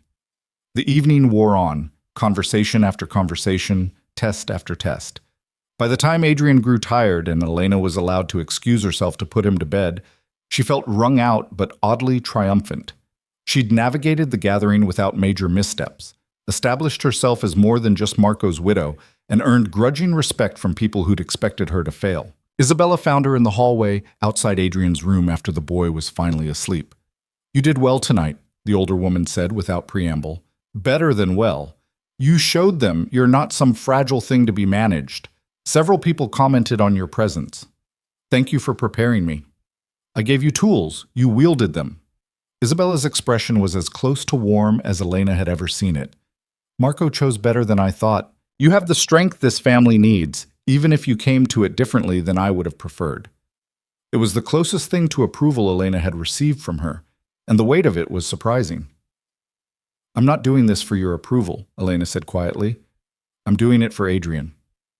I know, that's why it matters. Isabella turned to leave, then paused. But Elena, tonight was the easy part. You impress people who are willing to be impressed. Maintaining that position, earning genuine respect rather than cautious acceptance, that's harder. Don't let tonight's success make you complacent. She left Elena alone in the quiet hallway, the sounds of the party continuing floors below. Through Adrian's door, she could hear his soft breathing, peaceful and secure in a way he'd never been during their months of running. Elena returned to her room, slipping out of the elegant dress and into comfortable clothes. She stood at the window, looking out over the estate's grounds, where security moved in careful patterns and lights blazed against the winter darkness. She'd survived the gathering, proven she could navigate this world's complex social dynamics, established herself as someone who belonged rather than someone who was merely tolerated. But Isabella's warning echoed in her thoughts. Tonight had been theater, controlled, prepared for, rehearsed. Real life in this family would be messier, more unpredictable, filled with challenges she couldn't anticipate or prepare for. The question wasn't whether she could survive one night of social warfare. The question was whether she could sustain this performance for years, raising Adrian in this world while keeping both of them intact. A soft knock startled her. When she opened the door, Dominic stood there with 2 glasses and a bottle of wine. "May I?" he asked. Elena stepped aside, letting him enter. He poured wine without asking permission, handing her a glass before settling into the chair near the window. "You surprised a lot of people tonight," he said. "Including you?" "Especially me." He sipped his wine. "I knew you were strong. I didn't know you were strategic. There's a difference. Isabella taught me well. Isabella gave you framework. You provided the execution." Dominic's gaze held hers. "You're not just surviving in this family, Elena.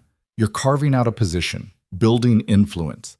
That's dangerous and valuable in equal measure." "Dangerous how?"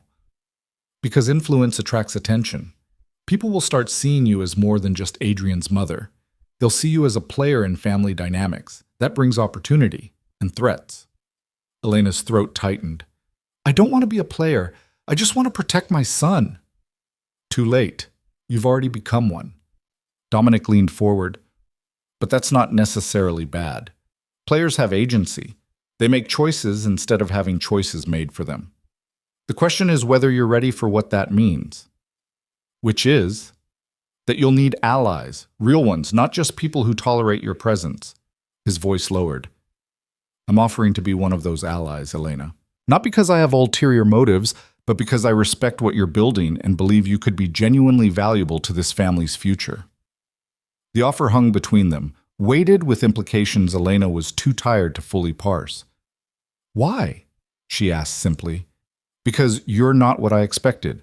You're stronger, smarter, more adaptable. And because Adrian will need people around him who actually care about his well-being rather than just his position. You're building that foundation. I want to help. Elena studied him. This man who'd dragged her back into a world she'd fled, who'd offered choices that weren't really choices, who'd been simultaneously her captor and her guide through this family's complexities. If I accept your alliance, she said carefully, what does that mean practically? It means I watch your back in family politics, guide you through situations Isabella can't or won't address, provide perspective from someone who understands the business side of our world, not just the social dynamics. He paused. And it means you trust me enough to be honest when you're struggling instead of pretending you have everything under control. The vulnerability required for that kind of trust felt impossible. But Elena was learning that survival in this family meant taking calculated risks. All right, she said finally. Allies. Dominic's mouth curved into something almost like a genuine smile. You won't regret this. I hope not. He stood to leave, then turned back at the door. You did remarkable work tonight, Elena. Don't let anyone make you feel otherwise. You earned your place here. After he left, Elena sat alone with her wine, feeling the shift that had occurred. She'd arrived at this house as a fugitive being dragged back. Tonight, she'd established herself as something else, a member of the family with standing, with influence, with a voice that mattered. But the cost of that transformation was becoming clear. She wasn't just Elena Russo anymore, the woman who'd run to protect her son. She was becoming someone new, someone who navigated complex power dynamics, who built alliances and defended territory, who played the games this family required. The question that kept her awake long after she should have slept was simple and terrifying.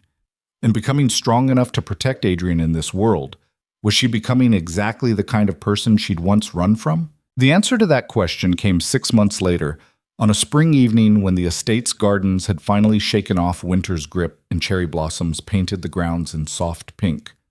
Elena stood in Dominic's office, her hands shaking with fury she was barely containing.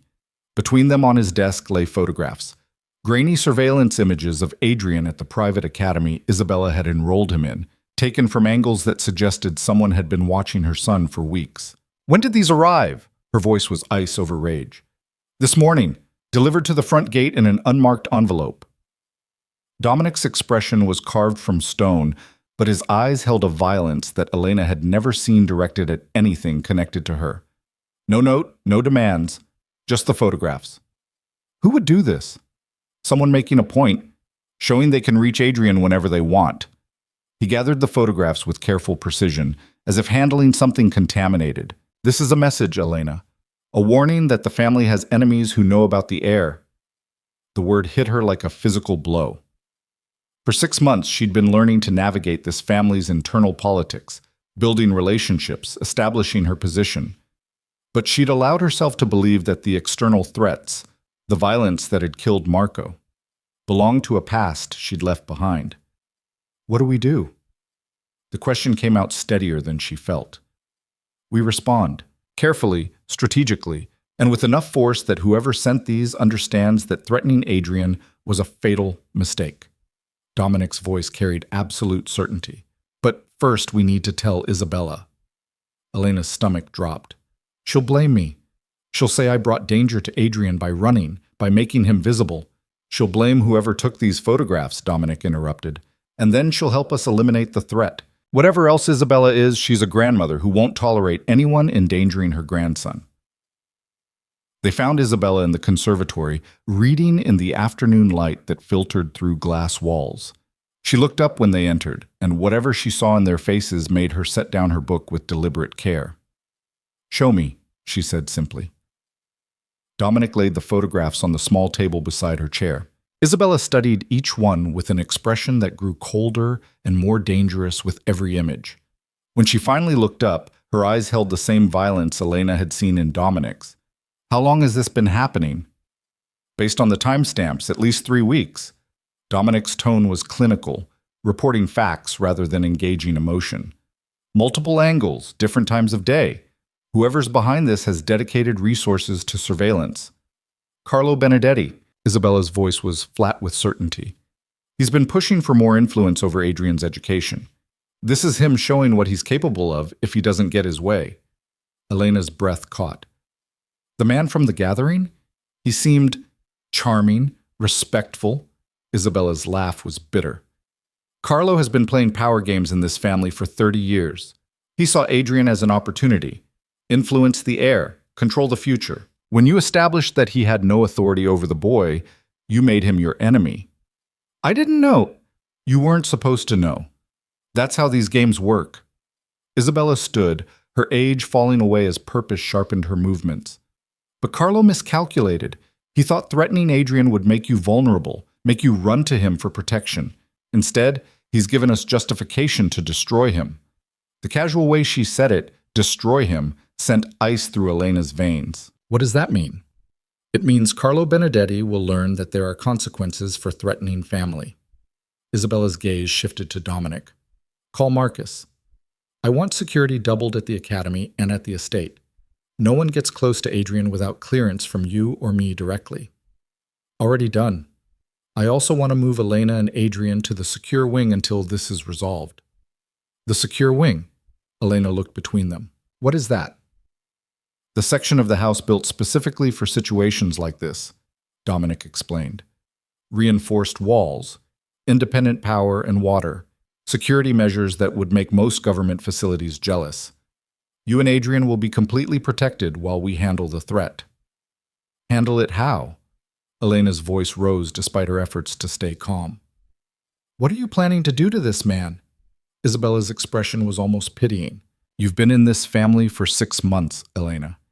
You've learned to navigate our social dynamics, built alliances, established your position.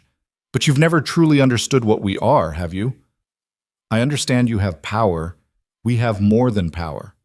We have the ability and will to protect what's ours through any means necessary. Isabella moved closer, her voice dropping to something almost gentle. Carlo threatened your son, my grandson, the heir to this family's legacy. That's not a political miscalculation. It's a declaration of war, and wars end with someone defeated. The reality of what she was saying crystallized slowly.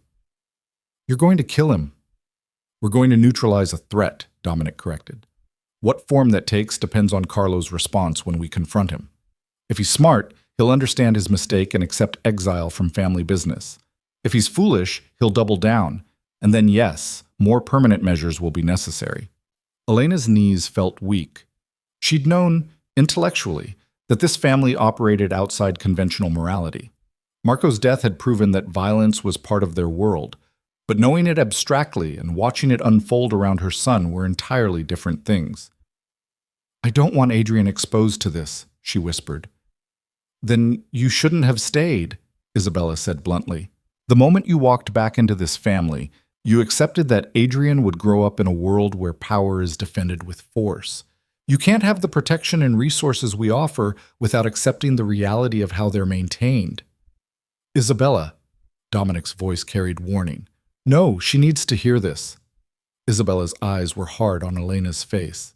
You've been playing at being part of this family, learning our social rules, building your position, protecting Adrian through political maneuvering. But real protection, the kind that keeps a child safe from people who would use him as leverage, requires darker choices. If you can't accept that, then you need to leave now, before Adrian gets any more attached to this life. The ultimatum hung in the air like smoke. Elena felt her carefully constructed world tilting, forcing her to confront the question she'd been avoiding for 6 months. Could she stay in a family that would kill to protect its own? Could she raise Adrian in a world where violence was a tool used as casually as social pressure? But the alternative rose in her mind with equal clarity, running again. Adrian torn away from the stability he'd finally found, from the grandmother who read him stories and the life he was learning to love. Returning to cheap motels and constant fear, but this time with enemies who knew exactly who they were and where to look. I'm not leaving. Elena said finally, the words feeling like stepping off a cliff. But I need you to promise me something. We're not in a position to negotiate, Isabella said sharply. Yes, we are. Because you need me cooperative, not resentful and terrified.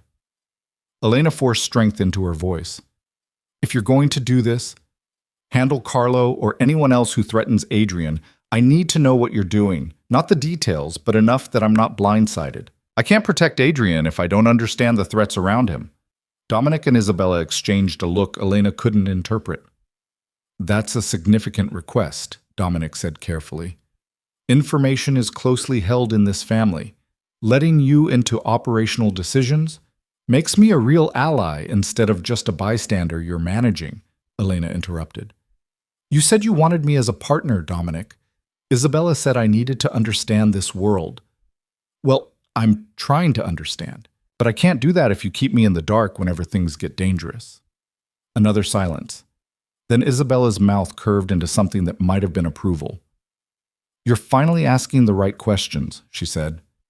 All right, we'll keep you informed, to a point. You won't be involved in operational decisions, but you'll know enough to understand what's happening and why. Agreed? Agreed. Then let's begin your real education. Isabella gestured for them to sit. Carlo Benedetti has been consolidating power for years through legitimate business fronts and carefully cultivated political connections. He's too visible to simply disappear, too connected to handle carelessly. So we'll dismantle his foundation piece by piece until he has no choice but to withdraw. Over the next hour, Isabella and Dominic outlined a strategy that was both elegant and ruthless. Financial pressure applied through channels Carlo depended on, political allies quietly withdrawing support, business deals falling through in ways that seemed like bad luck, but were actually carefully orchestrated sabotage, and running beneath it all, an investigation into Carlo's activities that would inevitably uncover the kind of compromising information that could destroy a man's reputation overnight. We don't need to kill him, Dominic explained. We just need to make him irrelevant. Strip away his power until threatening Adrian becomes pointless because he has nothing to leverage. How long will this take? Elena asked. Weeks, perhaps a month. It depends on how quickly he realizes what's happening and whether he's smart enough to surrender. Isabella's eyes were cold. But in the meantime, you and Adrian move to the secure wing tonight. No arguments. The secure wing turned out to be less a wing and more a self-contained residence built into the estate's oldest section. Elena and Adrian's new temporary quarters were smaller than their suite, but felt safer. Reinforced doors that locked from the inside, windows that were actually bulletproof glass, security systems that Dominic personally demonstrated. Adrian adapted with the resilience of a child who'd learned early that life sometimes required sudden changes. He explored their new space with curiosity, asking questions about why they needed such strong locks and accepting Elena's simplified explanations with his characteristic seriousness. Are we in danger, Mama? He asked that first night, curled against her side in the unfamiliar bed. We're being careful, Elena said carefully. There are people who don't like that our family is powerful, so we're staying somewhere extra safe until Uncle Dominic and Grandmother make sure we're protected. Oh, will they hurt the bad people? The question froze Elena.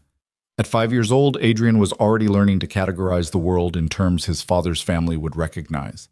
People who were family, and therefore protected, and people who were threats, and therefore acceptable targets. They'll make sure the bad people can't hurt us, she said, choosing words carefully. Sometimes that means fighting, sometimes it just means being smarter and stronger. Adrian seemed satisfied with this answer, drifting to sleep with the trust of a child who believed the adults around him were powerful enough to keep him safe.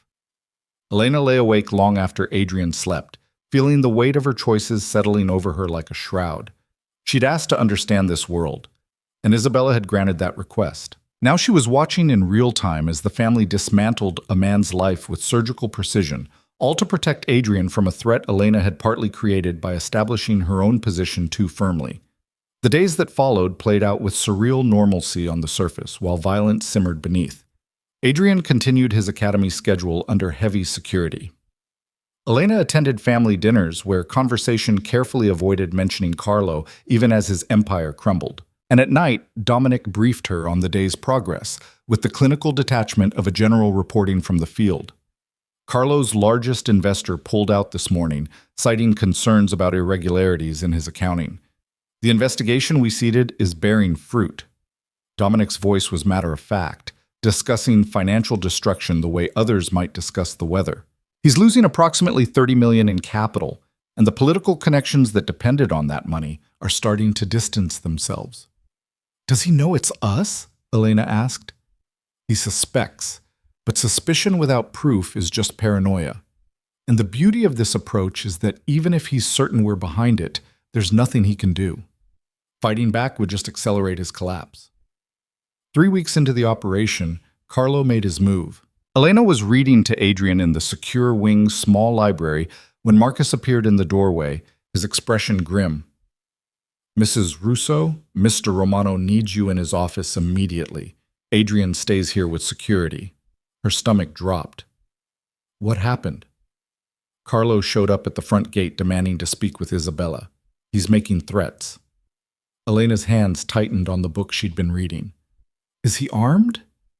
Unknown, but he's desperate, and desperate men do stupid things. Marcus's voice was gentle but firm. You need to come now. Dominic wants you present for this conversation. She kissed Adrian's forehead, told him to stay with the guards, and followed Marcus through corridors that seemed longer than usual. Her heart hammered against her ribs, fear and something else, a strange, cold fury that anyone would come to this house making threats against her son.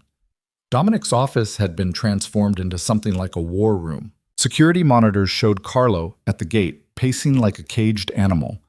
Isabella sat in one of the chairs, her face expressionless, and Dominic stood at the window, radiating the kind of controlled violence that made even the air feel dangerous. Elena, he said without turning. Good. You should hear this. He pressed a button, and Carlo's voice filled the room through speakers connected to the gate's intercom. I know you're listening, Isabella. Dominic, I know what you've been doing, and I know why. But threatening me won't change anything. I have information, insurance, that will destroy this family if anything happens to me.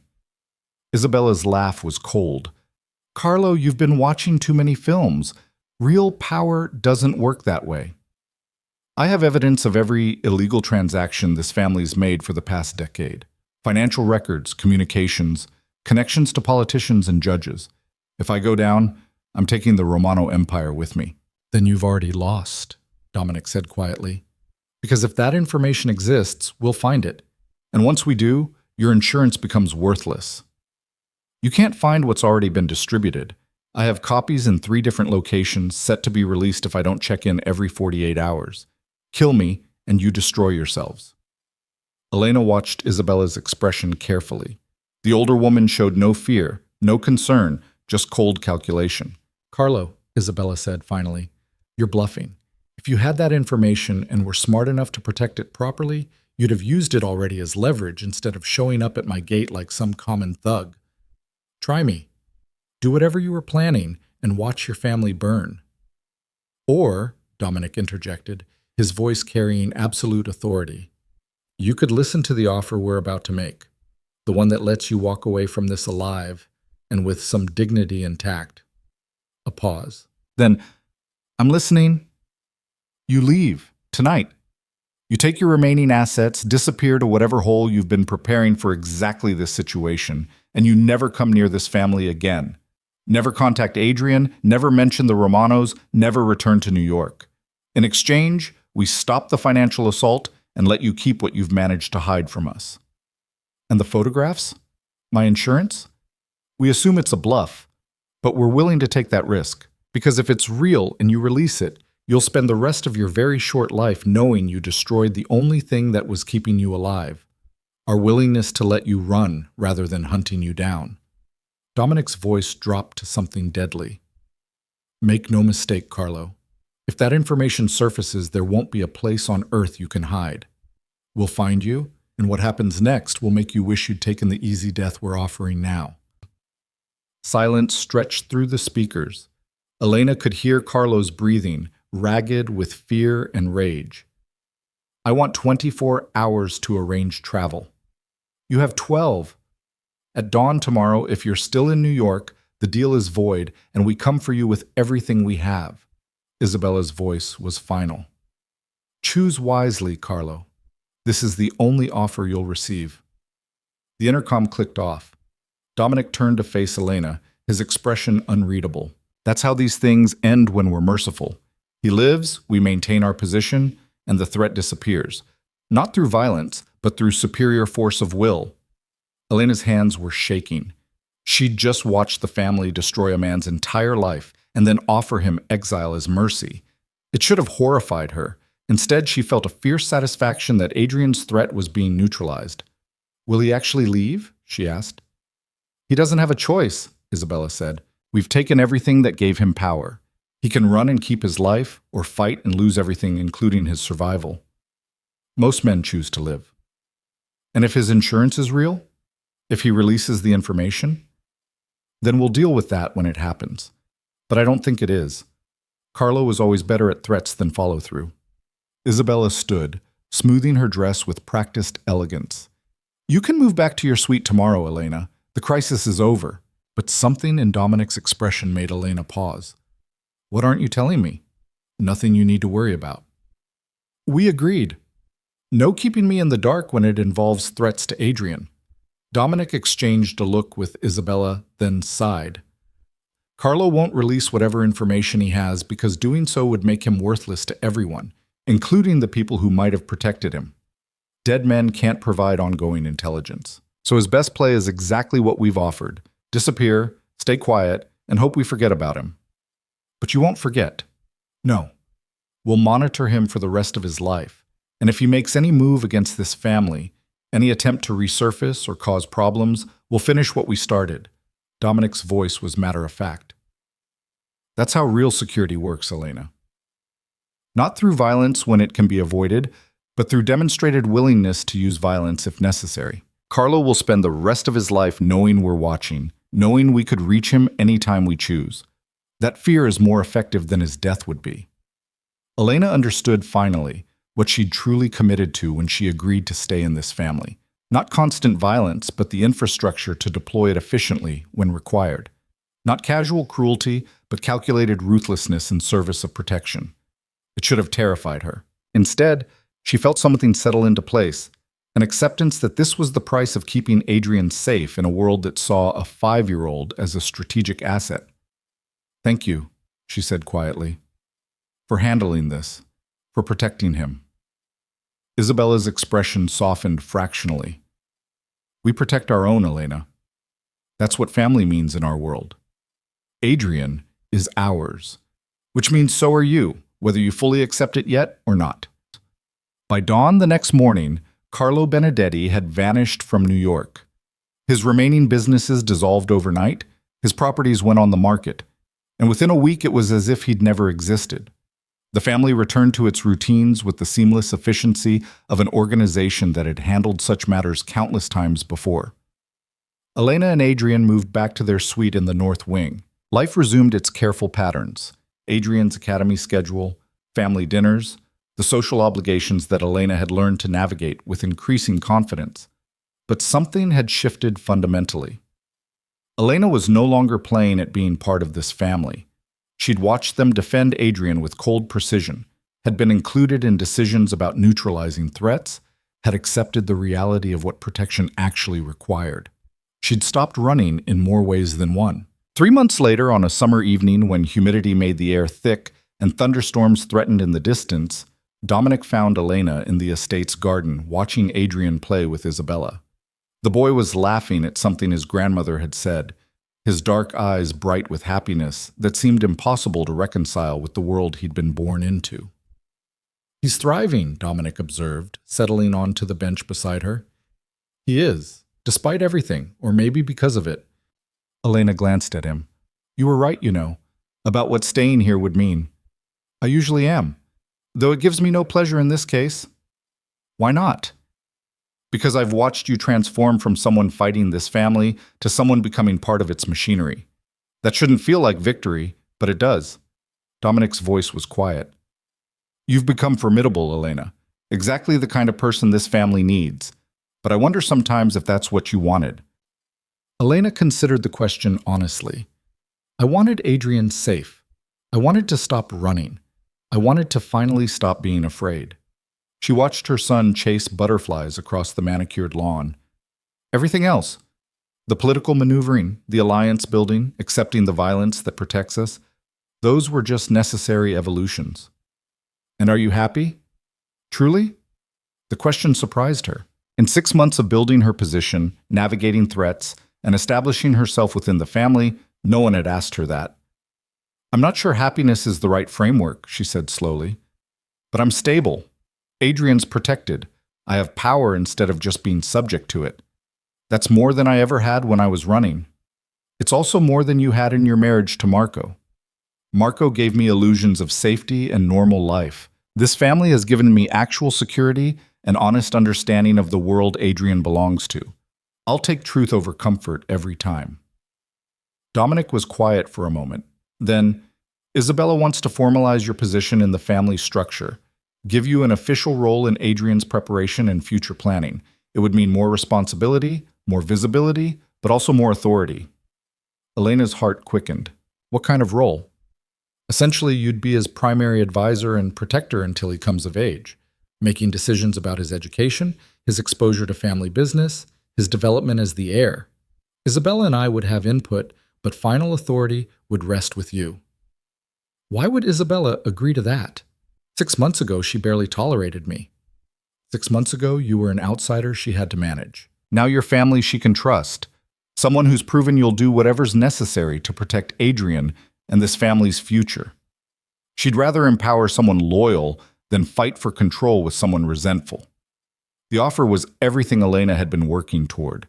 Real authority over her son's future, genuine power within the family structure, an end to feeling like a perpetual guest in a house that was supposed to be home. But accepting it would also be the final step in a transformation she sometimes barely recognized.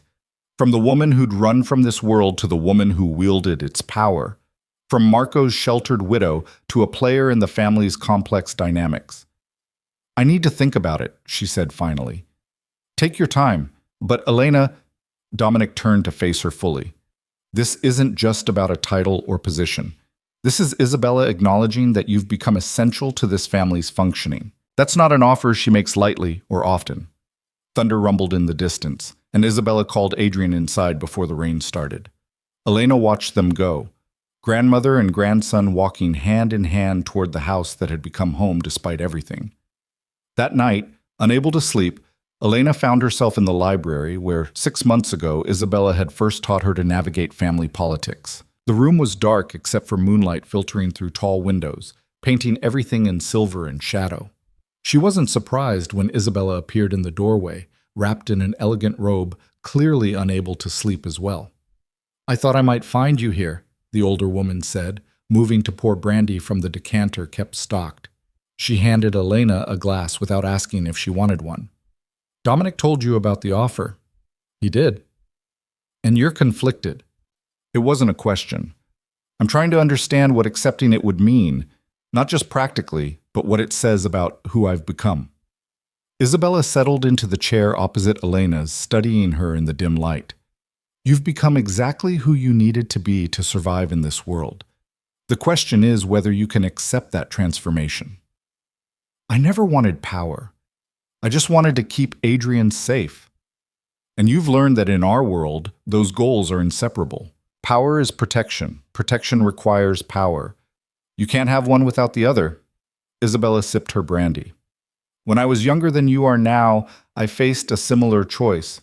My husband had died, my son was young and vulnerable, and the family was fracturing around threats I barely understood. I could have run, taken Marco somewhere safe, and tried to build a normal life. But I knew that running wouldn't protect him. Only power could do that. So you stayed and became what you are now. I stayed and became what was necessary, just as you have. Isabella's eyes were sad but not regretful. I won't lie to you, Elena. This life costs. It hardens you in ways that can't be undone. You make choices that haunt you, accept compromises that change who you are, but it also gives you the strength to protect what matters most.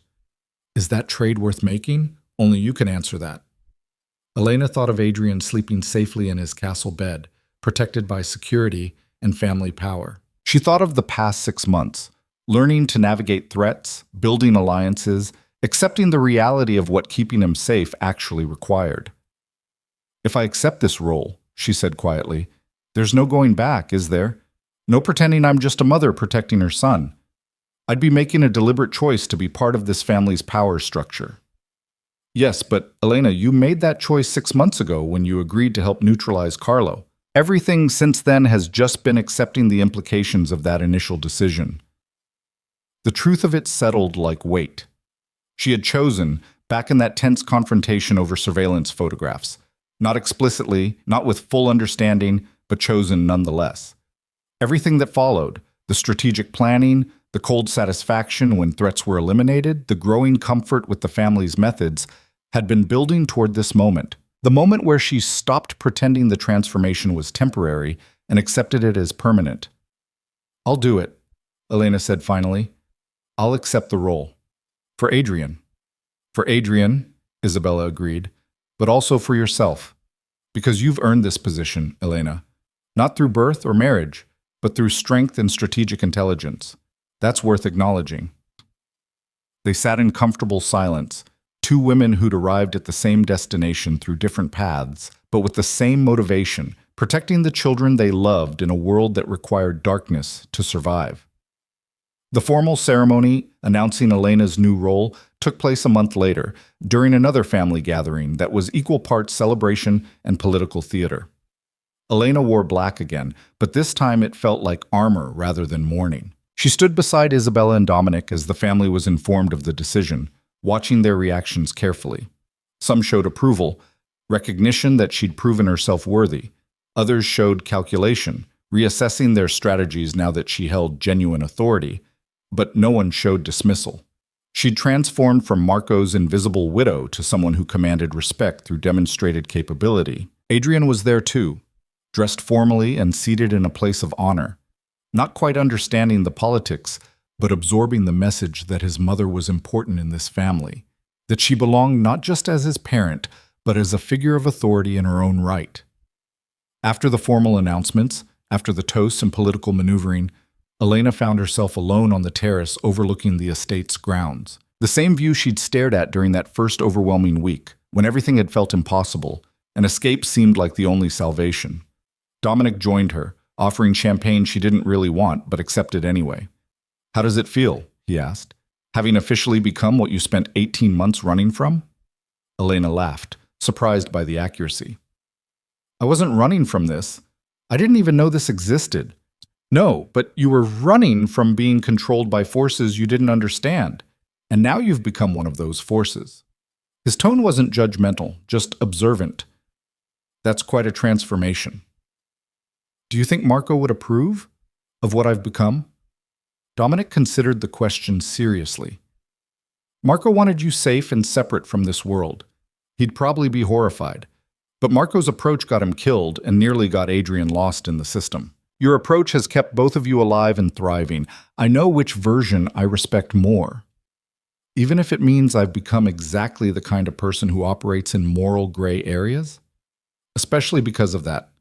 Moral absolutism is a luxury our world doesn't afford. You've learned to navigate complexity, make hard choices, accept that protection sometimes requires actions you'd rather not take. That's not corruption, Elena. That's maturity." She wanted to argue, to defend some version of herself that remained untainted by the family's influence. But the truth was that the woman who'd run from Minnesota no longer existed. She'd been transformed by necessity, by love for her son, by the gradual understanding that survival required adaptation. "I still think about running sometimes," she admitted quietly. "Taking Adrian and disappearing again, finding somewhere this family's influence doesn't reach." "And what stops you?" "The knowledge that there is nowhere their influence doesn't reach.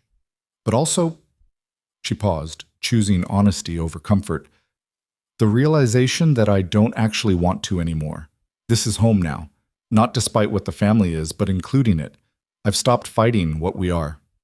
"We," Dominic repeated, something almost like warmth in his voice. "You said we, not them." Elena realized he was right. Somewhere in the past year, the pronouns had shifted. The family had stopped being them and become we. She'd stopped being an outsider and become integrated into the machinery of power that she'd once fled from. Is that surrender? She asked. Or evolution? Does the distinction matter? Maybe not. Maybe the only thing that matters is that Adrian's safe, I'm no longer running, and I've finally found solid ground after 18 months of chaos. They stood in comfortable silence, watching the sun set over the estate's grounds. In the distance, Elena could hear Adrian's laughter as Isabella read him another story, his voice bright with the security of a child who'd finally found home. 1 year later, snow fell again over the Romano estate. But this time, Elena watched it from the comfort of her suite, with no fear of what morning would bring. No packed bags waiting by the door, no constant vigilance for threats that might appear in the darkness. Adrian was 7 now, thriving at his academy, and showing early signs of the intelligence and strategic thinking the family valued. He still asked questions about his father, but they were curious rather than mourning, a child trying to understand where he came from rather than grieving what he'd lost. Elena had grown into her role with the same determination that had kept her running for 18 months. She made decisions about Adrian's education with confidence, navigated family politics with skill that sometimes surprised even Isabella, and had built a reputation as someone who was fierce in protecting the heir but reasonable in negotiation. She'd also grown closer to Dominic in ways that transcended their initial alliance. Not romantically, both of them were too pragmatic for the complications that would bring, but with deep mutual respect and trust that came from facing threats together and emerging stronger. They sat together now in his office, reviewing Adrian's progress reports and planning the next phase of his education. It was comfortable, familiar, the kind of partnership that didn't require constant explanation because both parties understood the stakes. He's doing well, Dominic observed, scanning the reports. Top of his class in mathematics, showing leadership qualities in group projects, well-liked by teachers and peers. You've done remarkable work with him, Elena. We've done remarkable work, she corrected. This isn't just me. It's Isabella's guidance, your strategic thinking, the entire family's support structure. But it starts with you. You're the foundation everything else builds on. He set down the reports. I have a question, and I want you to answer honestly. All right. Are you happy? Not satisfied, not content, not successfully functioning, actually happy with this life? Elena thought about the question carefully, refusing to give easy answers to complex truths. I'm happy in ways I never expected to be. Not the happiness I imagined when I married Marco, that safe, sheltered, ordinary life, but something deeper. I have purpose, authority, genuine partnership with people who respect my capabilities. Adrian is thriving in ways he never could have if we'd kept running, and I've become stronger than I knew I could be. But, Dominic prompted, hearing what she hadn't said, but sometimes I miss the simplicity of thinking the world was divided into good and evil, right and wrong. I miss being able to make choices without calculating political implications. I miss the version of myself who could be horrified by violence instead of accepting it as necessary. That version of yourself couldn't have kept Adrian safe. I know. That's what makes it complicated. Elena stood, moving to the window where she'd stood so many times before, watching snow fall over grounds that had become familiar. I've made peace with what I've become, but I won't pretend the transformation didn't cost something. Wisdom always costs, Dominic said quietly. The question is whether the price was worth paying. Before Elena could answer, Adrian burst into the office with the kind of energy only 7-year-olds possessed, followed by Isabella at a more measured pace. Mama, Uncle Dominic, Grandmother says there's going to be a Christmas party and I get to help plan it. Can we have ice sculptures and hot chocolate? And Elena laughed, the sound genuine and warm. Slow down, baby. Yes, we can discuss party planning, but maybe let Uncle Dominic finish his work first. It's fine, Dominic said, his expression softening in the way it only did around Adrian. Planning parties is important business. Tell me your ideas and we'll see what we can arrange. As Adrian launched into enthusiastic descriptions of his vision for the perfect Christmas celebration, Elena caught Isabella's eye. The older woman's expression held something Elena had rarely seen, genuine contentment, perhaps even joy. They'd all found something in this arrangement. Adrian had stability and family. Isabella had her grandson close and thriving. Dominic had an heir being raised with proper understanding of the family's complex world. and Elena had transformed from a fugitive into a force within the family's structure. It wasn't the life she'd imagined, but it was the life she'd chosen, fought for, and learned to not just accept, but embrace. That evening, after Adrian was asleep and the house had settled into quiet, Elena stood once more at her window, watching snow fall over the estate. But this time, Dominic joined her, bringing wine and the comfortable silence of people who understood each other without needing constant words. "You never answered my question," he said eventually. "Was the price worth paying?" Elena thought of Adrian sleeping safely in his castle bed. She thought of Isabella reading him stories in accented English, building connections that would shape him into someone capable of navigating this complex world. She thought of Dominic's steady presence, Isabella's fierce protection, the entire family's resources deployed to ensure Adrian's future. She thought of the woman she'd been, running through anonymous towns, sleeping lightly, always afraid. And she compared her to the woman she'd become, powerful, connected, capable of protecting her son through strength rather than just flight. "Yes," she said finally, certainty settling into her voice. "The price was worth paying because I didn't just gain safety and stability. I gained the ability to shape Adrian's future instead of just reacting to threats. I became someone who makes choices instead of having choices made for her." "No regrets?" "I didn't say that. I said it was worth it. Regrets and worth aren't mutually exclusive." Elena turned to face him fully. "I regret the innocence I lost, the simpler worldview I can never reclaim. But I don't regret the strength I gained, the power to protect what matters most, or the life I've built here." Dominic raised his glass in a quiet toast. "To complicated truths and necessary transformations." Elena clinked her glass against his. "And to finding home in unexpected places."